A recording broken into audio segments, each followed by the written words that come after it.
بسم اللہ الرحمن الرحیم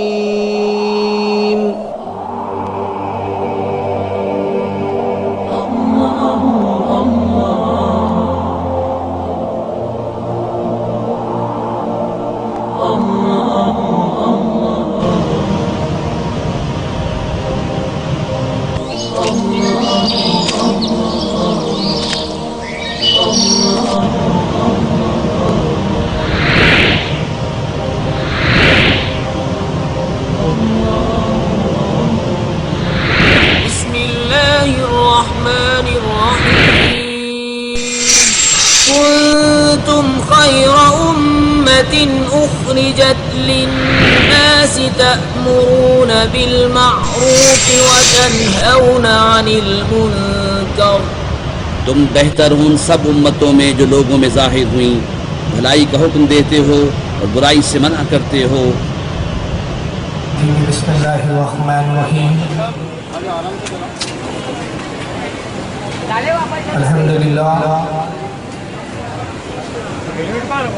الحمدللہ الذی فضل علی سیدنا و مولانا محمد صلی اللہ علیہ وسلم علی العالمین جميعا.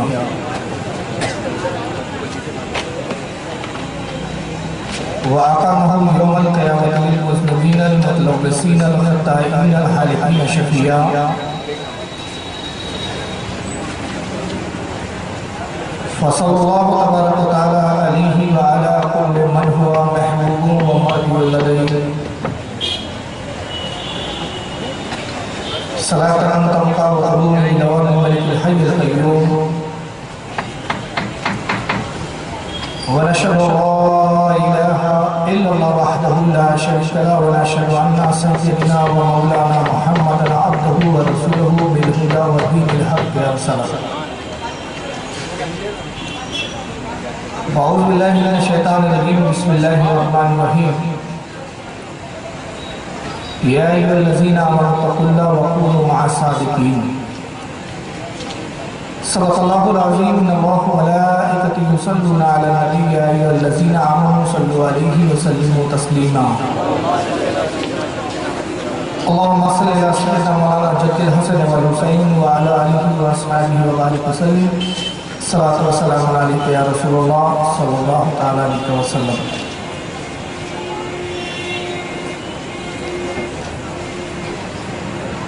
غریب آئے ہیں تیرے در پہ غریب نواز. غریب آئے ہیں تیرے در پہ غریب نواز. کرو غریب نوازی میرے غریب نواز. اور تمہارے در کی یہ کرامت بارہا دیکھی. تمہارے در کی یہ کرامت بارہا دیکھی. غریب آئے اور ہو گئے غریب نواز. معزز سامعین کرام، آج کی یہ بزم سلطان الہند فخر ہندوستان خواجہ خواجگان حضرت سیدنا معین الدین اجمیری سنجری رضی اللہ تعالیٰ عنہ کی بارگاہ میں خراج عقیدت پیش کرنے کے لیے منعقد کی گئی ہے. سرکار خواجہ غریب نواز کی ذات و شخصیت اس کی محتاج نہیں ہے. اہل سنت والجماعت کا کون سا بچہ ہے جو سرکار غریب نواز کو نہیں جانتا ہے؟ محبت غریب نواز، عشق غریب نواز ہمیں جھوٹیوں میں پلایا جاتا ہے. اور اس کا سبب اور وجہ یہ ہے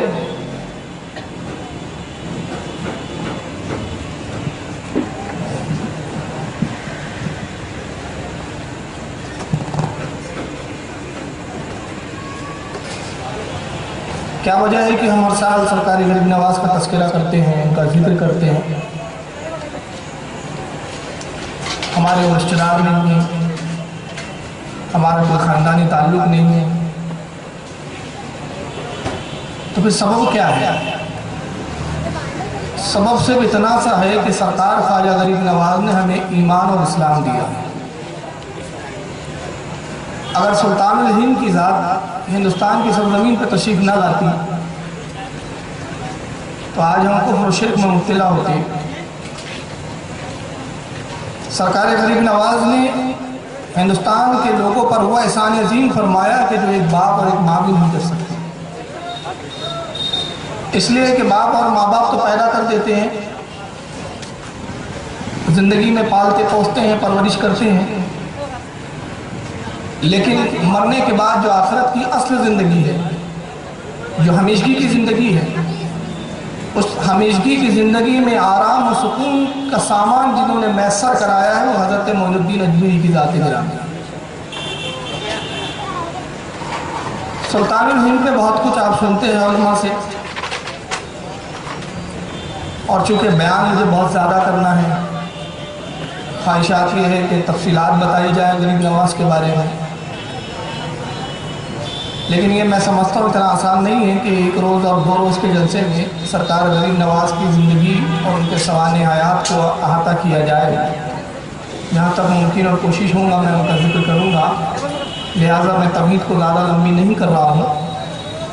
میں بالکل ان شارٹ اپنے عنوان پر آتے ہوئے آپ کو بتانا چاہتا ہوں اور تاریخ کے حوالے سے آپ کے گوشہ گزار کی بات کر دینا چاہتا ہوں کہ ہندوستان میں سلسلہ چشت کا احسان سب سے زیادہ ہے. یہ تو ہندوستان کی زمین پر سلسلہ قادریہ بھی ہے، نقشبندیہ بھی ہے، سہروردیہ بھی ہے، لیکن سلسلہ چشتیہ کا جو احسان مسلمانان ہند پر ہے وہ احسان سب سے زیادہ بلند و بالا ہے. آپ کے لفظ سنتے ہیں سلسلہ چشت،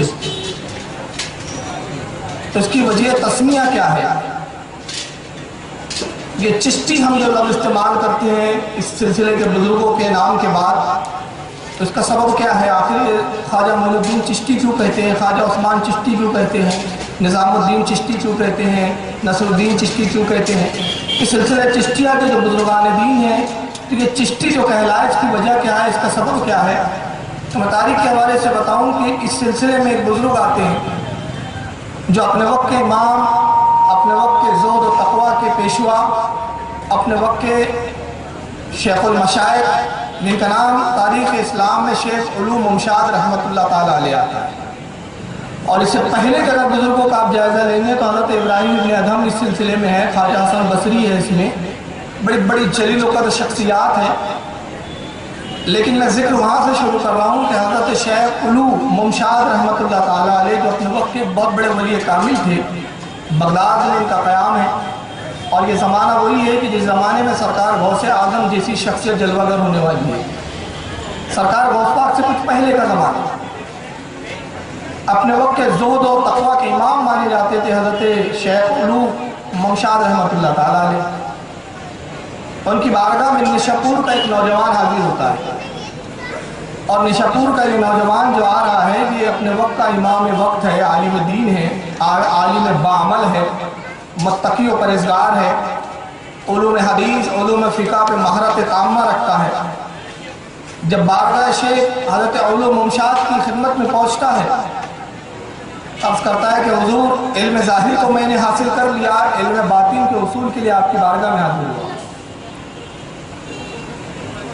علم کی آگاہی اور اس کی گہرائی کی حقیقت شناسی کے لیے میں آپ کی خدمت میں حاضر ہوا. میں آپ کی غلامی میں آنا چاہتا ہوں، آپ مجھے مرید فرمائیے. حضرت شیخ علوم ممشاد رحمۃ اللہ علیہ نے مرید فرمایا اس نوجوان کو جو نشاپور کا نوجوان تھا، اور پھر اس کے بعد ارشاد فرمایا کہ نوجوان تمہارا نام کیا ہے؟ انہوں نے کہا حضور میرا نام ابو اسحاق شامی ہے، اس لیے کہ میں ملک شام میں پیدا ہوا جس کو آپ سیریا کہتے ہیں. ملک شام میں پیدائش ہے، اس کی نسبت سے میں اپنے نام کے آگے ابو اسحاق شامی لگاتا ہوں.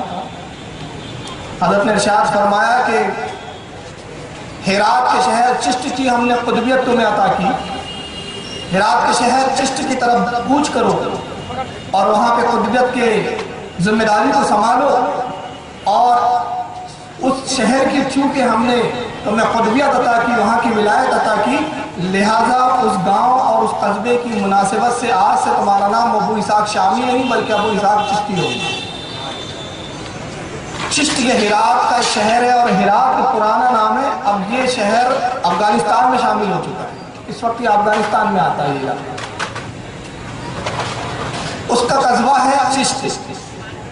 چنانچہ وہاں کی قطبیت ملی لہٰذا حضرت ابو اسحاق رحمۃ اللہ تعالیٰ علیہ وہاں سے چشتی مشہور ہوئے۔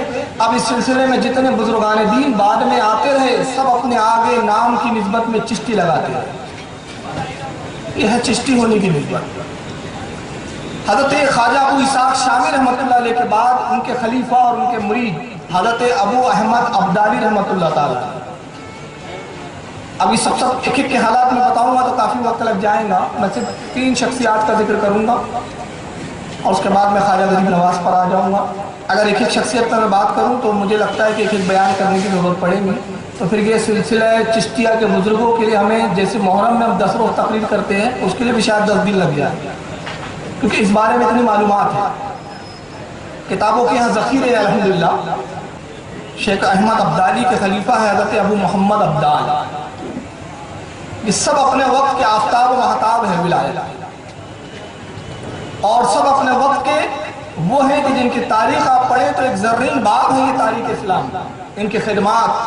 اور کل میں انشاءاللہ بتاؤں گا کہ سلسلہ چشتیہ کی ہندوستان میں کیا خدمات رہی ہے اور آج اس خدمات کا کتنا مذاق اڑایا جا رہا ہے، اور لوگ غریب نواز کی اس خدمات کے متعارف نہیں ہیں، کچھ لوگ، کچھ جماعتیں، کچھ فرقے۔ کل میں انشاءاللہ دکھاؤں گا آپ کو۔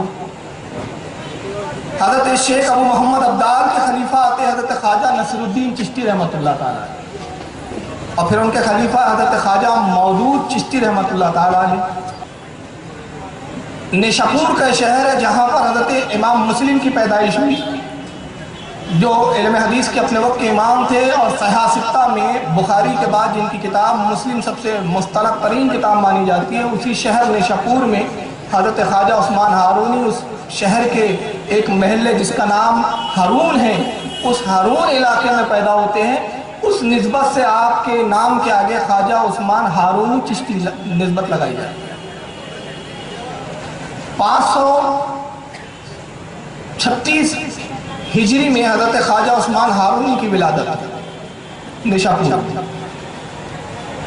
خواجہ عثمان ہارونی اپنے وقت کے ولی کامل تھے، اور سیار الاولیاء جو حضرت سیدنا محمد بن مبارک رحمۃ اللہ تعالیٰ علیہ کی کتابیں یہاں رکھی ہوئی ہے، جس کے لکھنے والے حضرت سیار الاولیاء، جس کے لکھنے والے حضرت خواجہ نظام الدین اولیاء کے خلیفہ حضرت سید محمد ابن مبارک کرمانی رحمۃ اللہ تعالیٰ علیہ، وہ اپنی کتاب میں فرماتے ہیں کہ حضرت خواجہ عثمان ہارونی کا عالم یہ تھا کہ 16 سال کی عمر میں تمام علوم آپ نے پورے مکمل فرما لیے۔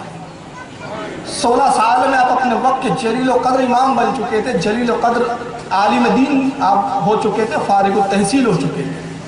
علم حدیث، علم فقہ، اصول حدیث اور اس وقت کے جتنے مروجہ علوم تھے سب حضرت خواجہ عثمان ہارونی 16 سال میں مکمل فرما لیے۔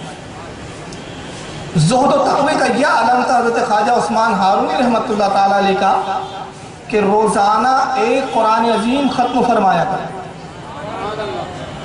حضرت امام محمد ابن مبارک رحمۃ اللہ علیہ سیار الاولیاء اس کے اندر فرماتے ہیں، اور ایک دوسرا حوالہ آپ اور سن لیں، مونس الاربع صفحہ نمبر 26۔ مونس الاربع کی تصنیف ہے شہزادی بیگم جہارہ، جو حضرت اورنگزیب عالمگیر رحمۃ اللہ تعالیٰ علیہ کی سگی بہن ہے، اپنے وقت کی رابعہ بصریہ ہے، اپنے وقت کی عابدہ اور زاہدہ ہے۔ چنانچہ جہارہ بیگم اپنی کتاب مونس الاربع میں نقل کرتی ہیں کہ حضرت خواجہ عثمان ہارونی کے زہد و تقوی کا یہ عالم تھا کہ 70 سال تک مسلسل آپ نے ایک دن روزہ رکھا اور ایک دن آپ افطار سے رہے، یعنی 35 سال آپ روزے سے رہے مکمل، اور 70 سال تک روزانہ قرآن عظیم ختم کرتے تھے۔ سال میں ہوتے 365 دن، 365 دن کو آپ 70 سے جب ضرب دیں گے تو 25,550 مرتبہ قرآن عظیم آپ نے ختم کروایا۔ یہ آپ کی عبادت اور زہد کا اور تقوی کا عالم تھا۔ چنانچہ خزینۃ الاصفیاء جس کے لکھنے والے حضرت مفتی غلام سرور لاہوری رحمۃ اللہ تعالیٰ علیہ اپنی کتاب میں خزینۃ الاولیاء صفحہ نمبر 254 جلد نمبر 1 میں فرماتے ہیں کہ 16 سال کی عمر میں حضرت خواجہ عثمان ہارونی رحمۃ اللہ تعالیٰ علیہ حضرت شیخ شریف زدنی رحمۃ اللہ علیہ کی خدمت میں جاتے ہیں۔ اور شیخ شریف زندگی رحمۃ اللہ علیہ حضرت خواجہ مسعود چشتی رحمۃ اللہ علیہ کے خلیفہ ہیں۔ ابھی میں شیخ زندی رحمۃ اللہ علیہ کا تذکرہ چھوڑ رہا ہوں، وجہ یہ ہے کہ وقت بہت زیادہ ہو جائے گا اگر ایک بزرگ کا میں تذکرہ تفصیلاً کروں۔ غرض کے خواجہ عثمان ہارونی ان سے مرید ہوئے حضرت حاجی شیخ شریف زندی رحمۃ اللہ تعالیٰ علیہ سے 16 سال کی عمر میں خلافت سے نوازے جاتے ہیں، اور اپنے پیر و مرشد کی خدمت میں رہنے کے بعد کچھ عرصہ گزارنے کے بعد مرشد کی اجازت سے بیعت و خلافت کا پروانہ لے کر آپ دنیا کی سیر و سیاحت کے لیے اور اسلام کی تبلیغ کے لیے نکلتے ہیں۔ خواجہ عثمان ہارونی کے ساتھ تقریباً 40 یا 45 مریدین کا جمگٹا ہے، مختلف شہروں کے علاقوں میں جاتے ہیں اور اسلام کی تبلیغ فرماتے ہیں۔ چنانچہ ایک بستی میں آپ پہنچے، وہ دن وہ تھا جس دن خواجہ عثمان ہارونی رحمۃ اللہ علیہ روزہ رکھا کرتے تھے۔ افطار کا وقت ہوا، آپ نماز مغرب کے لیے ابھی تیاری فرما رہے ہیں تو اپنے مرید کو بلایا اور فرمایا کہ جاؤ افطار کے لیے کچھ کھانا تیار کرو، جب تک ہم وضو وغیرہ کر لیتے ہیں۔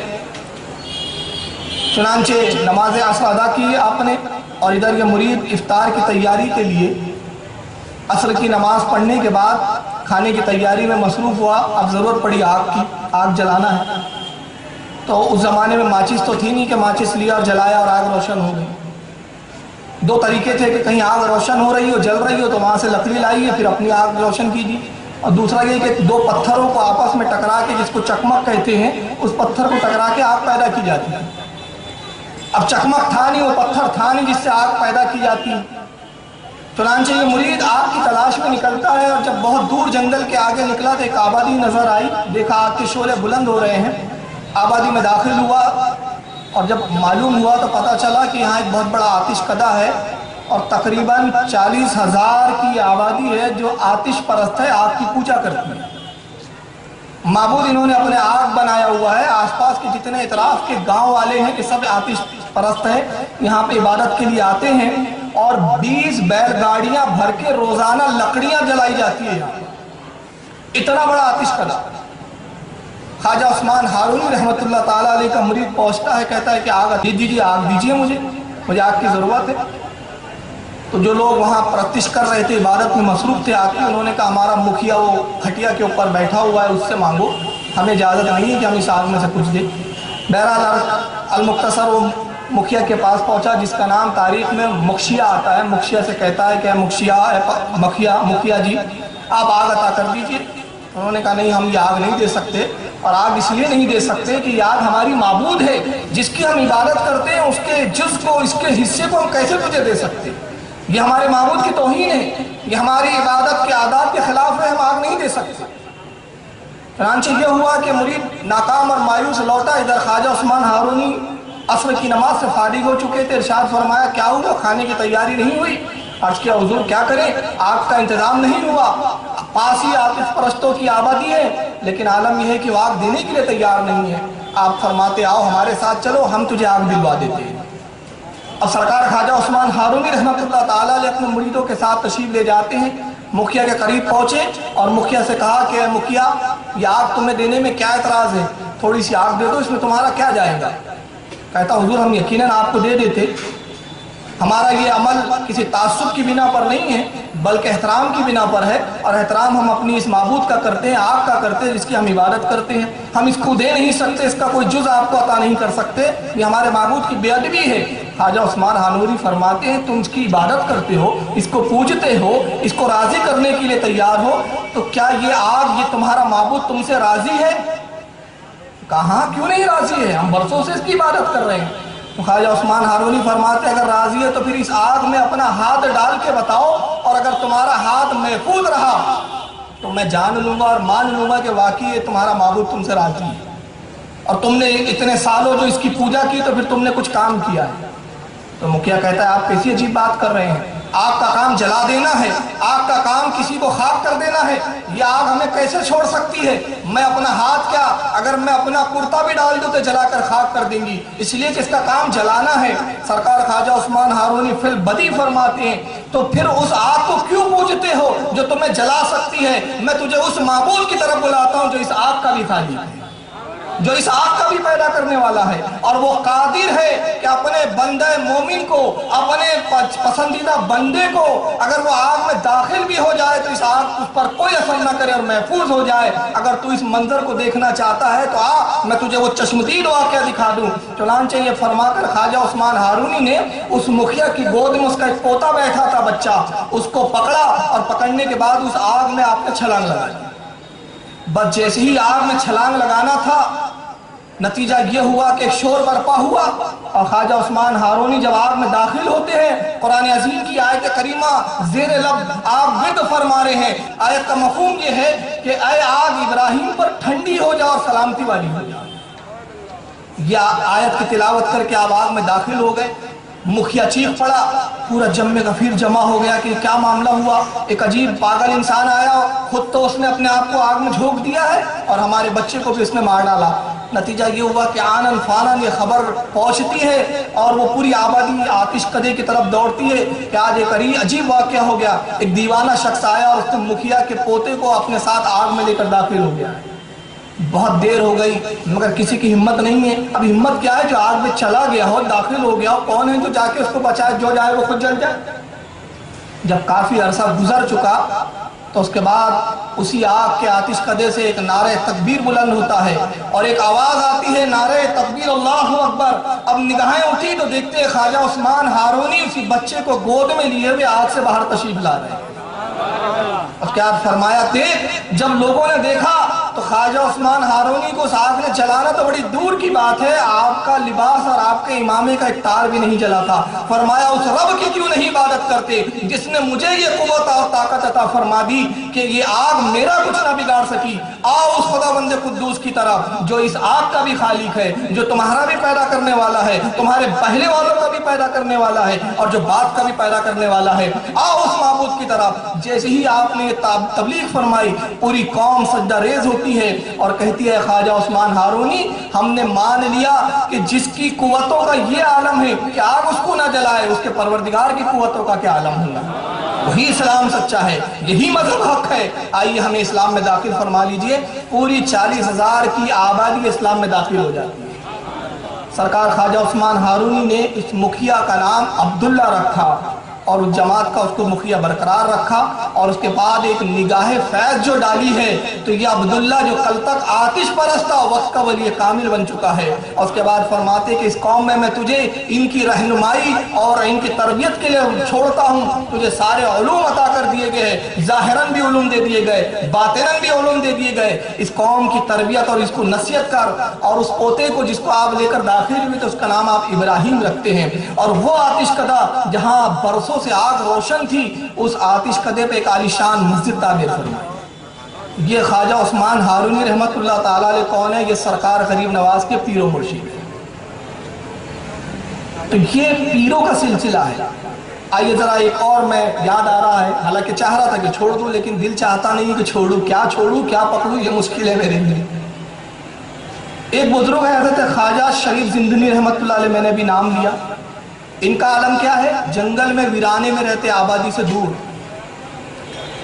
امیروں سے محبت نہیں، پیسے والوں کی طرف راغب نہیں ہوتے، کوئی آتا ہے نذرانہ دیتا ہے تو قبول نہیں فرماتے، سادگی زندگی ہے، دن میں روزہ رکھتے ہیں، رات میں عبادت کرتے ہیں۔ حاجی شریف زندنی رحمت اللہ تعالی وقت کا ایک امیر قبیر شخص حاضر بارگاہ ہوتا ہے، ساتھ میں غلاموں کا جم غفیر ہے، دست بوسی کی، اور اس کے بعد کچھ سونے اور چاندی کے سکوں کی تھیلیاں حضرت کی طرف بڑھاتا ہے۔ حضور یہ میری طرف سے نظر قبول فرمائی۔ ارشاد فرمایا کیا ہے؟ کہا حضور یہ حقیر سا تحفہ ہے۔ کہا ہاں تحفہ تو ہے لیکن اس میں ہے کیا؟ کہا حضور اس میں سونے کے سکے ہیں۔ حضرت حاجی شریف زندنی رحمت اللہ علیہ فرماتے کیا تجھے درویشوں سے نفرت ہے یا ان سے کوئی دشمنی ہے؟ کہا حضرت میں آپ کا مطلب نہیں سمجھا۔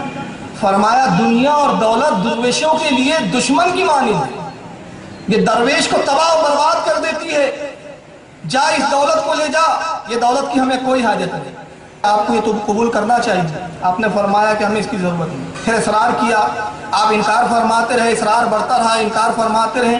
حاجی شریف زندنی رحمت اللہ تعالیٰ علیہ آبادی سے دور جنگل میں رہا کرتے تھے، آبادی نہیں ہے وہاں پر۔ جب یہ بار بار اصرار بڑھا، اب آپ پر جلال کی کیفیت طاری ہوئی، ہاتھ پکڑتے ہیں، باہر تشریف لاتے ہیں اور لانے کے بعد فرماتے ہیں تو ہمیں دنیا کی دولت کیا دکھاتا ہے، دیکھ اب جیسے ہی نگاہ اٹھائی جہاں تک نگاہ جاتی ہے پوری زمین اور پورا صحرا سونے کی نہر بن چکا ہے اور سونا نہر کی مانند بہتے ہوئے نظر آتا ہے۔ کہتے ہیں اللہ نے ہماری ٹھوکروں میں وہ طاقت دے دی ہے کہ ہم زمین پہ ٹھوکر مار دے تو وہ سونا بن جاتی ہے، یہ دولت تو ہمیں کیا دکھا رہا ہے۔ وہ معافی مانگتا ہے اور اس کے بعد کہتا ہے حضور مجھے اپنی طرح بنا لیجئے، اور ترک دنیا کر کے حضرت کی غلامی میں آتا ہے۔ حاجی شریف زندنی رحمت اللہ علیہ پیر و مرشد خواجہ عثمان ہارونی کے یعنی غریب نواز کے دادا پیر، تو جس کا دادا پیر یہ، جس کا پیر و مرشد اتنے بلند پائے کا، اور حضرت ابراہیم ابن ادھم جو دادا لکڑ دادا پیر ہے ان کا ذکر کروں تو بہت وقت لگے گا، میں سمجھتا ہوں 4 سے 5 مجلسیں چاہیے ابراہیم ابن ادھم کے لیے۔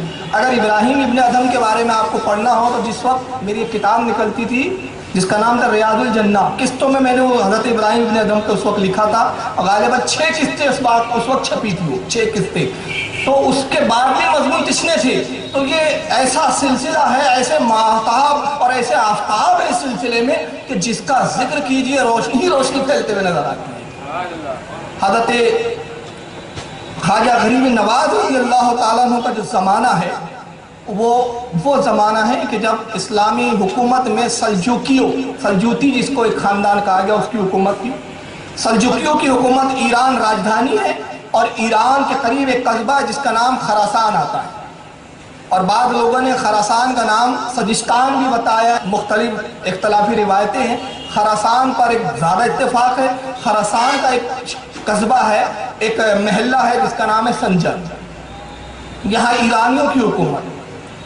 ایک دن یہ ہوتا ہے کہ کچھ لوگوں نے یہاں پر بغاوت کی سنجر میں، اور خراسان میں جب بغاوت ہوئی تو ایران کے سلطان نے اپنے جنرل کو بھیجا، جاؤ اس بغاوت کو دبا کر آؤ۔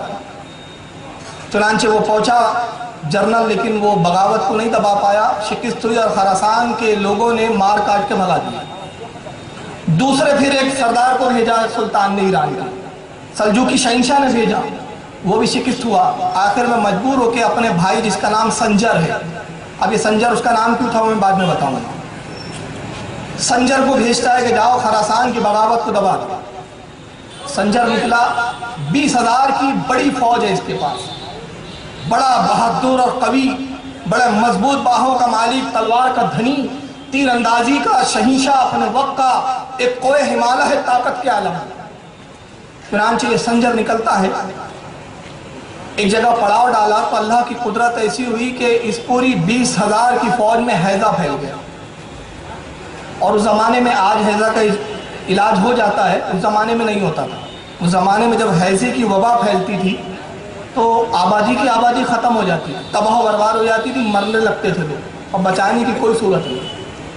بس احتیاط کا یہ پہلو ہوتا تھا کہ جہاں ہیضہ پھیلا ہے آپ اس آبادی میں جائیے مت، اور اس شخص کو جہاں ہیضہ پھیلا اس کو دوسری آبادی میں آنے مت دیجیے، یہی اس وقت کا طریقہ تھا بچاؤ کا، باقی کوئی طریقہ نہیں۔ سنجر بہادر تھا مگر ساتھ ہی رحم دل بھی تھا، تو اس نے کہا کہ خراسان کی بغاوت کے لیے ہم دبانے کے لیے جا رہے تھے، مگر اللہ نے یہ عذاب ہم پہ نازل کیا کہ ہم میں ہیضہ پھیل گیا، لہذا میں نہیں چاہتا کہ خراسان ہم جائیں اور وہاں کی آبادی میں بھی ہیضہ پھیلائے، بس اس جنگل اور ویرانے میں قیام کرو اور یہیں پر اپنی موت کا انتظار کرو۔ اگر ہم کسی کو بچا نہیں سکتے تو کسی کو مارنا بھی نہیں چاہیے، ہم اب کسی آبادی میں نہیں جائیں گے۔ 20,000 کی یہ فوج نے پڑاؤ ڈال دیا، روزانہ 20، 25، 30، 100، 150 مر رہے ہیں، وہیں اٹھاتے وہیں دفن کرتے، علاج کی کوئی تدبیر نہیں۔ اب ساتھ میں جو حکیم تھے، جو اطباء تھے، طبیب تھے، جو فوج کے ساتھ چلتے تھے، وہ حکیم بھی مر چکے، اب جو رہی سہی تھوڑی بہت امید تھی وہ بھی ختم۔ نوبت یہاں تک آ گئی کہ سنجر جو یہ سردار تھا، سلطان کا بیٹا، ایران کے شہنشاہ کا بھائی، بیٹا نہیں بھائی معاف کرنا، سلطان کا بھائی، نتیجہ یہ ہوا کہ اس کو بھی ہیضہ ہوا، الٹیاں ہونا شروع ہوئی۔ تبھی کچھ دور پر ایک گرد و بار اٹھتا ہوا نظر آتا ہے، نظر دوڑائی تو معلوم ہوا کہ کوئی تاجروں کا قافلہ ہے جو خراسان کی طرف جا رہا ہے۔ راستہ ہوئی، سنجر نے ایک شخص کو بلایا، اپنے خادم کو کہا دوڑ جا کے اس قافلے والوں سے کہو کہ ادھر نہ آنا، راستہ بدل دو۔ کہیں ایسا نہ ہو کہ یہاں سے گزرو تم میں بھی حیضہ پھیل جائے۔ سپاہی دوڑا اور جانے کے بعد دور سے چلاتا ہے لوگوں واپس جاؤ، پاس میں کچھ ایک لشکر ہے، لشکر جرار حیضے کی بلا میں مبتلا ہے، لوٹ جاؤ، کہیں ایسا نہ ہو کہ تم بھی ہلاک ہو جاؤ۔ کئی 100 ہم میں مر چکے ہیں افراد۔ اس لشکر میں سے ایک نوجوان باہر نکلتا ہے، حسین و جمیل چہرہ، خوبصورت لباس، خوبصورت زلفیں، سنت کے مطابق لباس ہے، سر پہ امامہ ہے، زلفیں کانوں تک لٹک رہی ہے، حسن و جمال کا ایک پیکر۔ نوجوان آگے بڑھتا ہے، کہا کہ کہاں ہے وہ فوج؟ کہا آپ لوٹ جائیے۔ کہا میں لوٹنے کے لیے ہی نہیں آیا ہوں، جب میں قدم آگے بڑھا دیتا ہوں تو پیچھے نہیں لیتا۔ کہا آپ چاہتے کیا ہے؟ کہا مجھے اپنے سردار سنجر سے ملاؤ۔ کہا کہ نہیں، انہوں نے منع کیا ہے، آپ کو حیضہ ہو جائے گا، آپ مر جائیں گے۔ کہا میں تنہا چلوں گا، اور یہ جتنا لشکر ہے میرا یہ جو تاجروں کا قافلہ ہے یہ نہیں چلے گا، یہیں رہے گا، میں تنہا چلتا ہوں۔ اگر بلا آئے گی تو میں تنہا اس کو جھیلنے کے لیے تیار ہوں، تم کیوں فکر کرتے ہو؟ جب اس نوجوان نے اصرار کیا تو یہ سپاہی نے ساتھ لے لیا، سنجر کے پاس لے کے پہنچتا ہے تو سنجر کہتا ہے نوجوان تم نے کیوں تکلیف کی؟ کیا تمہیں اس بات کا ڈر نہیں ہے کہ یہ حیضہ تمہیں بھی لگ جائے؟ نوجوان مسکراتا ہے، کہتا ہے کہ کیا ایک گلاس پانی مل سکتا ہے، ایک پیالہ پانی؟ کہا یہاں کا پانی بھی مت پیجیے آپ، یہ پانی وہ ہے جس کو حیضے کے مریضوں نے چھوا ہے، اس کو یہ حیضے کا جو مریض ہے یہ سب چھو رہے ہیں، اس پانی کو پی رہے ہیں، آپ مت پیجیے۔ نوجوان نے کہا نہیں مجھے لا کے دو پانی، انشاءاللہ مجھے کچھ نہیں دوں گا۔ ایک گلاس پانی لا کر دیا، نوجوان نے ایک گھونٹ پیا، پینے کے بعد کچھ پڑتا اور اس پہ پھر دم کر دیا، اور فرماتے ہیں اس کے بعد وہ نوجوان کہ تمہارے پاس جو پانی کے ذخیرہ ہے، جس برتن میں پانی رکھے ہو، یہ پانی اس میں ملا دو اور پورے لشکر کو ایک ایک گھونٹ جتنا میسر آتا ہے سب پلا دو۔ کہا اس سے ہوگا کیا؟ کہا دیکھیے تو وہ جو نوجوان نے گھٹ پانی پیا اور وہ ایک پیالہ پانی پھر اس پورے پانی میں ملایا گیا، اور جب پورے لشکر میں پانی تقسیم کیا جاتا ہے، جیسے ہی جس کے شکم میں پانی جاتا ہے حیضے کی بیماری سے وہ شفا یاب ہوتے نظر آتا ہے۔ دیکھتے ہی دیکھتے پورا لشکر صحت مند ہو گیا۔ سنجر نے جب یہ دیکھا تو بڑا خوش ہوا، قیمتی زیورات، قیمتی کپڑے سب لے کر حاضر کرتا ہے، نوجوان تم نے ہم سب کی جانیں بچائی، یہ قبول کرو۔ آپ فرماتے مجھے اس کی کوئی ضرورت نہیں، میرا رب مجھ سے راضی ہو جائے، یہی میرے لیے کافی ہے۔ نوجوان اپنا تعارف تو بتاؤ، کون ہو جس کی زبان میں اللہ نے یہ تاثیر رکھی ہے؟ کون ہو کہ جس کے پانی پینے کی تاثیر یہ ہے؟ میں اس پانی کو جھوٹا نہیں کہوں گا کہ اس پانی کی بے ادبی ہے، اس لیے کہ مومن کا جھوٹا جھوٹا نہیں ہوتا۔ یہ تو ولی کامل ہے جس نے وہ اپنے لب لگائے ہیں، جس کے لبوں کی تاثیر یہ ہے کہ وہ جس پانی کو چھو دے وہ پانی شفا والا بن جائے۔ نوجوان کون ہو؟ نوجوان اپنا نام بتاتا ہے، میرا نام سید کمال الدین کا بیٹا غیاث الدین ہوں، یہی ہے سرکار غریب نواز کے والد گرامی، جس کے باپ کا یہ عالم ہے۔ یہ پورا خاندان آفتاب و محتاب ہے۔ میں کہا نا کہ کس کا انتخاب کروں اور کس کو چھوڑوں؟ یہ غیاث الدین نوجوانی کے عالم میں لشکر کی جان بچاتے ہیں۔ آپ نے فرمایا سنجر تیرا نام سنجر کیوں ہے؟ تو کہتا ہے کہ میرا نام سنجر اس بنا پر ہے کہ میرے والد نے خراسان پر جب حملہ کیا تھا اس کو قبضے میں لینے کے لیے، تو یہاں پر ایک بزرگ ہوا کرتے تھے، اس بزرگ نے میرے والد کو سمجھایا اور کہا کہ جنگ کرنے کی ضرورت نہیں ہے، اگر آپ انصاف پسند ہے تو میں خراسان کے حاکم سے گفتگو کرتا ہوں، علاقہ ہم ویسے ہی سونپ دیں گے۔ لہٰذا بغیر جنگ کے علاقہ سونپ دیا گیا تھا۔ والد گرامی اس سے بڑے خوش ہوئے اور اس علاقے کو انہوں نے بغیر تلوار کے فتح کیا تھا، لہٰذا اس علاقے سے ان کو زندگی کے آخری لمحوں تک اتنی محبت رہی کہ جب میری ولادت ہوئی تو اسی علاقے کی نسبت سے میرا نام سنجر رکھ دیا۔ تو آپ نے کہا کہ وہ کون بزرگ تھے جنہوں نے یہ معاہدہ کروایا تھا اور مسلمانوں میں آپس میں جنگ کرنے سے روک دیا تھا ایک دوسرے کو؟ انہوں نے کہا کہ بزرگ کا حلیہ یہ ہے، حضرت غیاث الدین فرماتے وہ میرے والد گرامی سید کمال الدین تھے، اس بنا پہ وہ سنجر تھا۔ تو سرکار غریب نواز کے والد حضرت غیاث الدین، اسی سنجر کی سرزمین پر سرکار غریب نواز کی ولادت 537 ہجری میں ہوتی ہے۔ آپ کی والدہ کا نام ام الورا، ام الورا نام تھا۔ آپ اپنی تمام بہنوں میں سب سے زیادہ حسین اور خوبصورت تھی، اس لیے گھر کے لوگ ماہ نور کہہ کر پکارا کرتے تھے۔ ماہ نور یعنی چاند کی روشنی کی معنی، جس کا حسن چاند کی طرح ہے۔ آپ فرماتی ہے ام الورا سیر الاقطاب جو ایک کتاب ہے اس کے اندر یہ واقعہ نقل کیا. اس کتاب کے مصنف ہیں حضرت علامہ مولانا الشاہ شیخ الاسلام اللہ دیا چشتی رحمۃ اللہ تعالیٰ. ان میں جتنے حوالے دے رہا ہوں یہ سب مستند کتابوں سے. تو یہ اس کتاب میں فرماتے ہیں ام الورا حضرت خواجہ معین الدین چشتی رحمۃ اللہ تعالیٰ علیہ کی والدہ کا بیان کہ وہ فرماتی جب معین الدین میرے شکم میں آئے تو قسم وحدہ لا شریک کی میں اپنے شکم میں معین الدین کے کلمہ پڑھنے کی آوازوں کو سنا تھا. یہ پیدائشی مادر زاد عابد و ظاہر ہے. دوشنبے کے دن آپ کی ولادت ہوئی پیر کا دن. اور بڑی عجیب اتفاق ہے یہاں پر باپ کی طرف سے سلسلہ نسب حضرت امام حسین سے جا کر ملتا ہے. حسین نے باپ کی طرف سے, والدہ کی طرف سے سلسلہ امام حسن سے جا کر ملتا ہے. نجیب الطرفین سید ہے, دونوں طرف سے خاندان سید ہے. اور اتفاق یہ ہے کہ اپنے جد کریم کی سنت ایسی ادا کرتے ہیں. 13 رجب تاریخ ہے ولادت مولا کائنات علی مرتضیٰ کی, اور 14 رجب ہے آپ کے شہزادے معین الدین اجمیری. اپنے باپ سے ایک دن بعد پیدا ہوئے. دوشنبہ تاریخ دن ہے ولادت نبی پاک صلی اللہ علیہ وسلم کا, پیر کا دن جس کو ہم کہتے ہیں, فارسی میں دوشنبہ کہتے ہیں. اور وہی ولادت کا دن ہے حضرت خواجہ معین الدین چشتی کا. اور رضا اکیڈمی میں اس دن پروگرام ہوا تھا تو میں ایک بات کہہ گیا تھا, دل چاہ رہا ہے کہہ دوں, کیونکہ ہمارے عشق کا مرکز ہے وہ ذات, ہمارے عشق کا مرکز ہے وہ ذات. وہ کون؟ سرکار تاج الاولیاء. سلسلہ چشتیہ کے ہی بزرگ ہے, چشتی سلسلے کی نسبت ہے.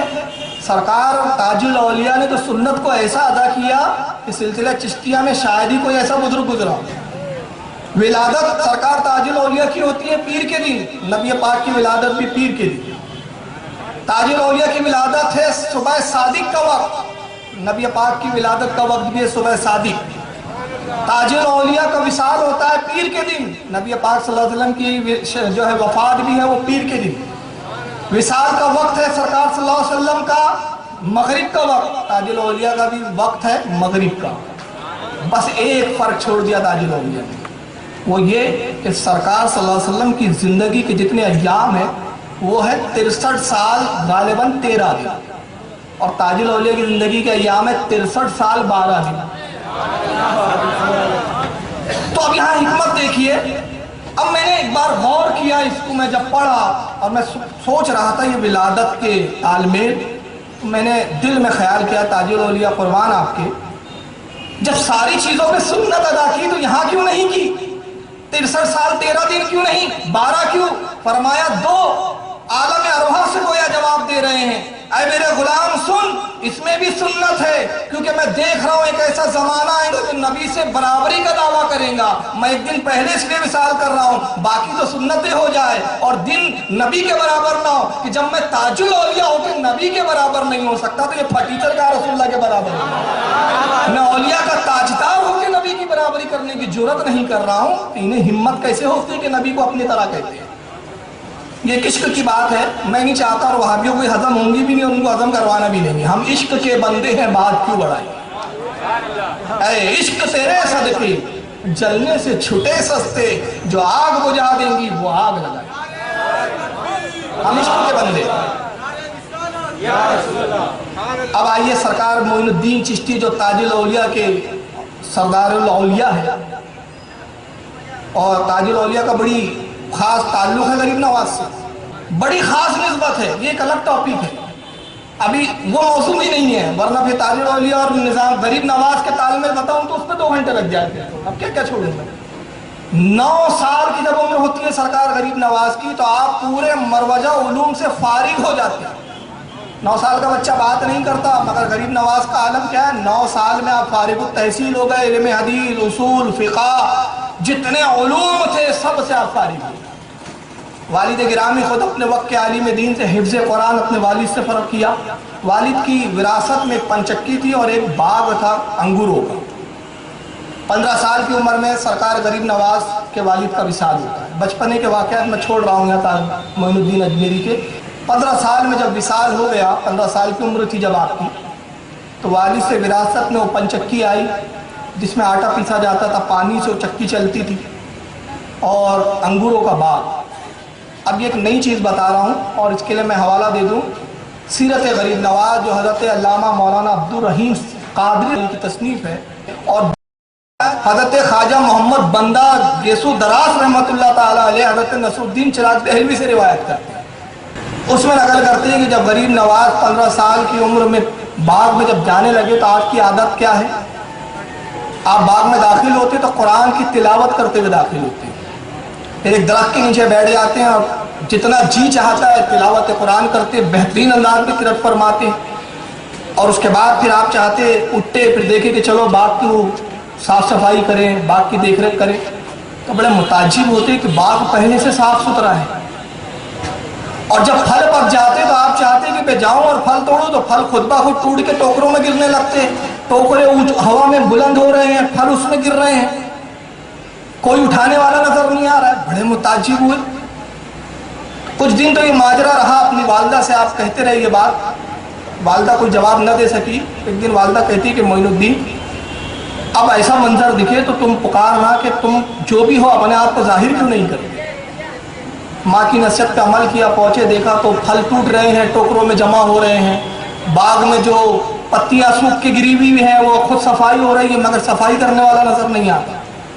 آپ نے پوچھا جو تم کوئی بھی ہو تو سامنے ظاہر کیوں نہیں ہوتے، ظاہر ہو جاؤ۔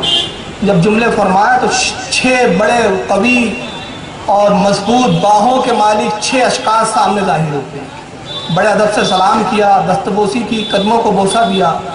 خواجہ معین الدین فرماتے ہیں کہ تمہارا نام کیا ہے اور تم کون ہو؟ تو وہ 6 کے 6 کہتے حضور ہم قوم جن سے۔ کہا یہ بات کی یہ سب کرنے کی ضرورت؟ کہا حضور ایک مرتبہ ہم یہاں سے گزر رہے تھے، آپ کی قرأت سنی، ہم نے روئے زمین پر ایسا قاری آج تک نہیں دیکھا۔ ہم روزانہ حاضر ہوتے ہیں اور آپ کی قرأت سنتے ہیں، اور جب سے ہم نے آپ کی قرأت سننے کا معمول بنایا اسی دن سے ہم خود باغ کی صفائی بھی کرتے تاکہ آپ ان چیزوں سے فارغ ہو جائیں تو زیادہ سے زیادہ کلام الہی تلاوت کریں، ہم زیادہ سے زیادہ اس کو سنیں۔ یہ معین الدین اجمیری کا مقام ہے کہ جنات ان کے خادم ہیں۔ ابھی تو ابتدائی منزل ہے معین الدین اجمیری کی۔ تقریباً 16 یا 17 سال کی عمر ہوئی تو وقت کے ایک مجذوب حضرت ابراہیم قندوزی رحمۃ اللہ تعالیٰ علیہ مجذوب وقت ہے، گھومتے پھرتے باغ میں تشریف لاتے ہیں۔ معین الدین اجمیری کا معمول ہے کہ جو بھی آتا ہے باغ میں کوئی بزرگ مشائخ اس کی خاطر تواضع کرتے ہیں، خدمت کرتے ہیں۔ حضرت ابراہیم قندوزی اس مجذوب کو دیکھا، ہاتھ پکڑا، اپنے باغ میں لے آئے، بٹھا دیا ایک کونے میں۔ حضرت نے فرمایا بھوک لگی ہے کچھ کھلاؤ۔ گئے انگوروں کا کچھ خوشے بہترین میٹھے انگور توڑتے ہیں، اور توڑنے کے بعد ایک پلیٹ میں رکھا، حاضر بارگاہ کر دیا۔ حضرت ابراہیم قندوزی یہ خراسان کے رہنے والے نہیں تھے، یہ رہنے والے تھے نیشا پور کے، اور یہ خلیفہ اور مرید تھے حاجی شریف زندنی رحمۃ اللہ علیہ کے، جو غریب نواز کے دادا تھے۔ اور ابھی غریب نواز نے حاجی شریف زندنی اور خواجہ عثمان ہارونی کا بھی نام بھی نہیں سنا، یہ تو اپنے دنیا میں مشغول ہے ابھی خواجہ معین الدین چشتی۔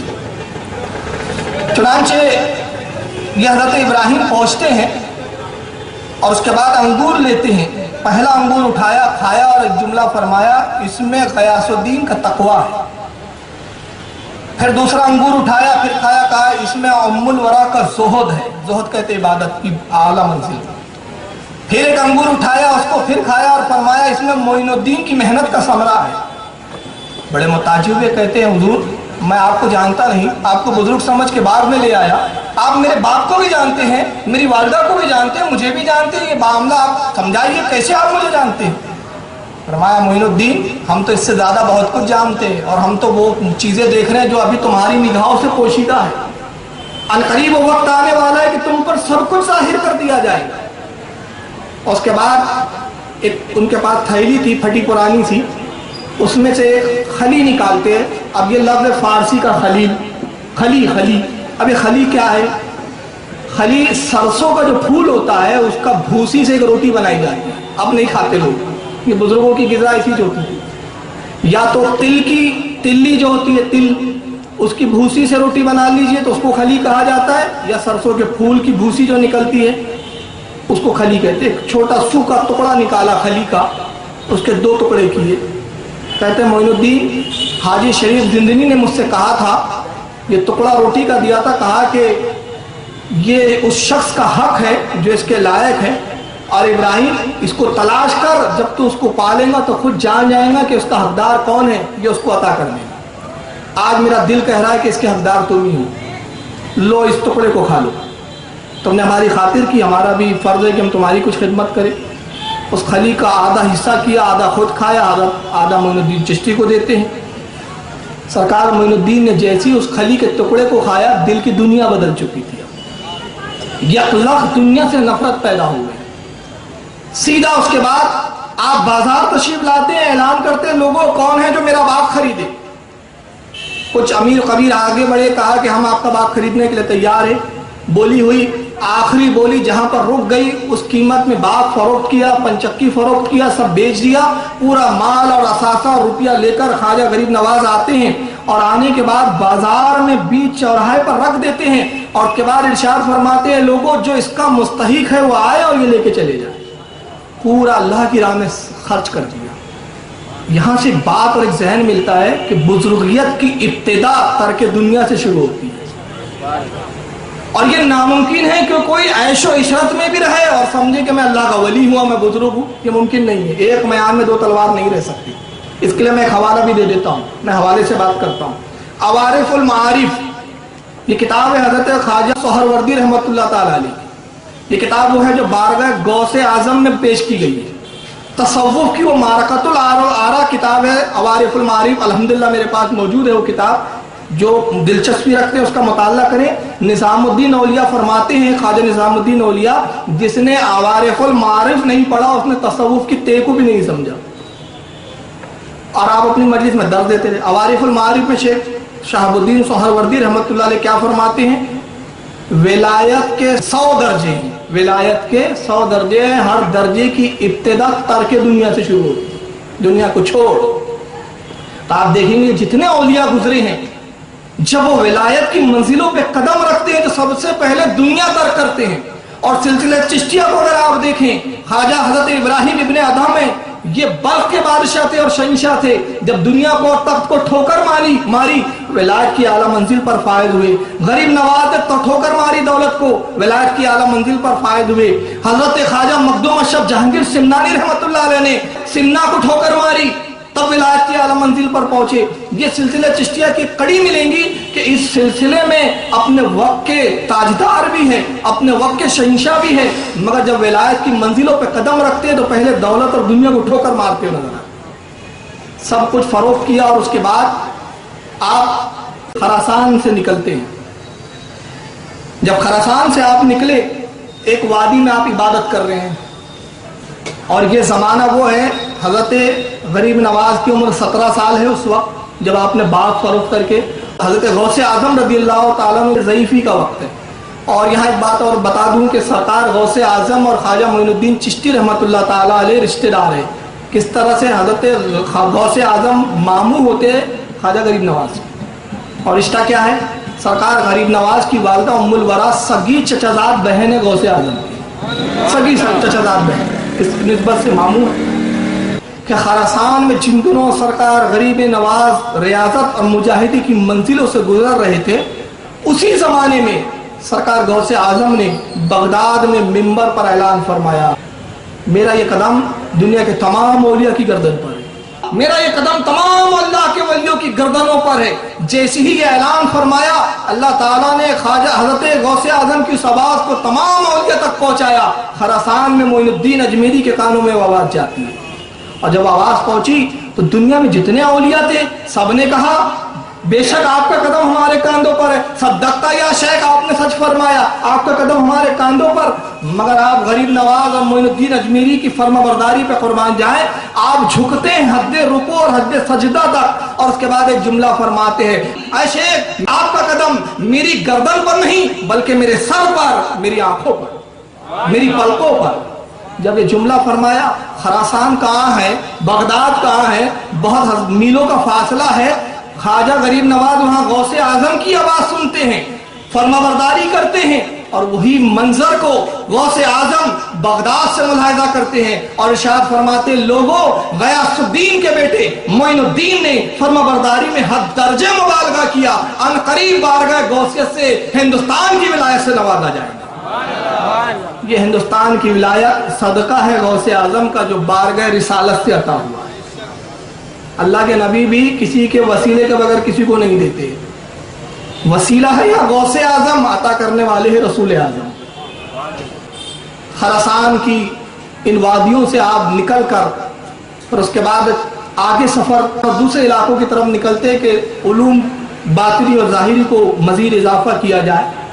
راستے میں آپ جا رہے ہیں، حضرت خواجہ غریب نواز ایک مقام پہ دو شخصوں سے ملاقات ہوتی ہے۔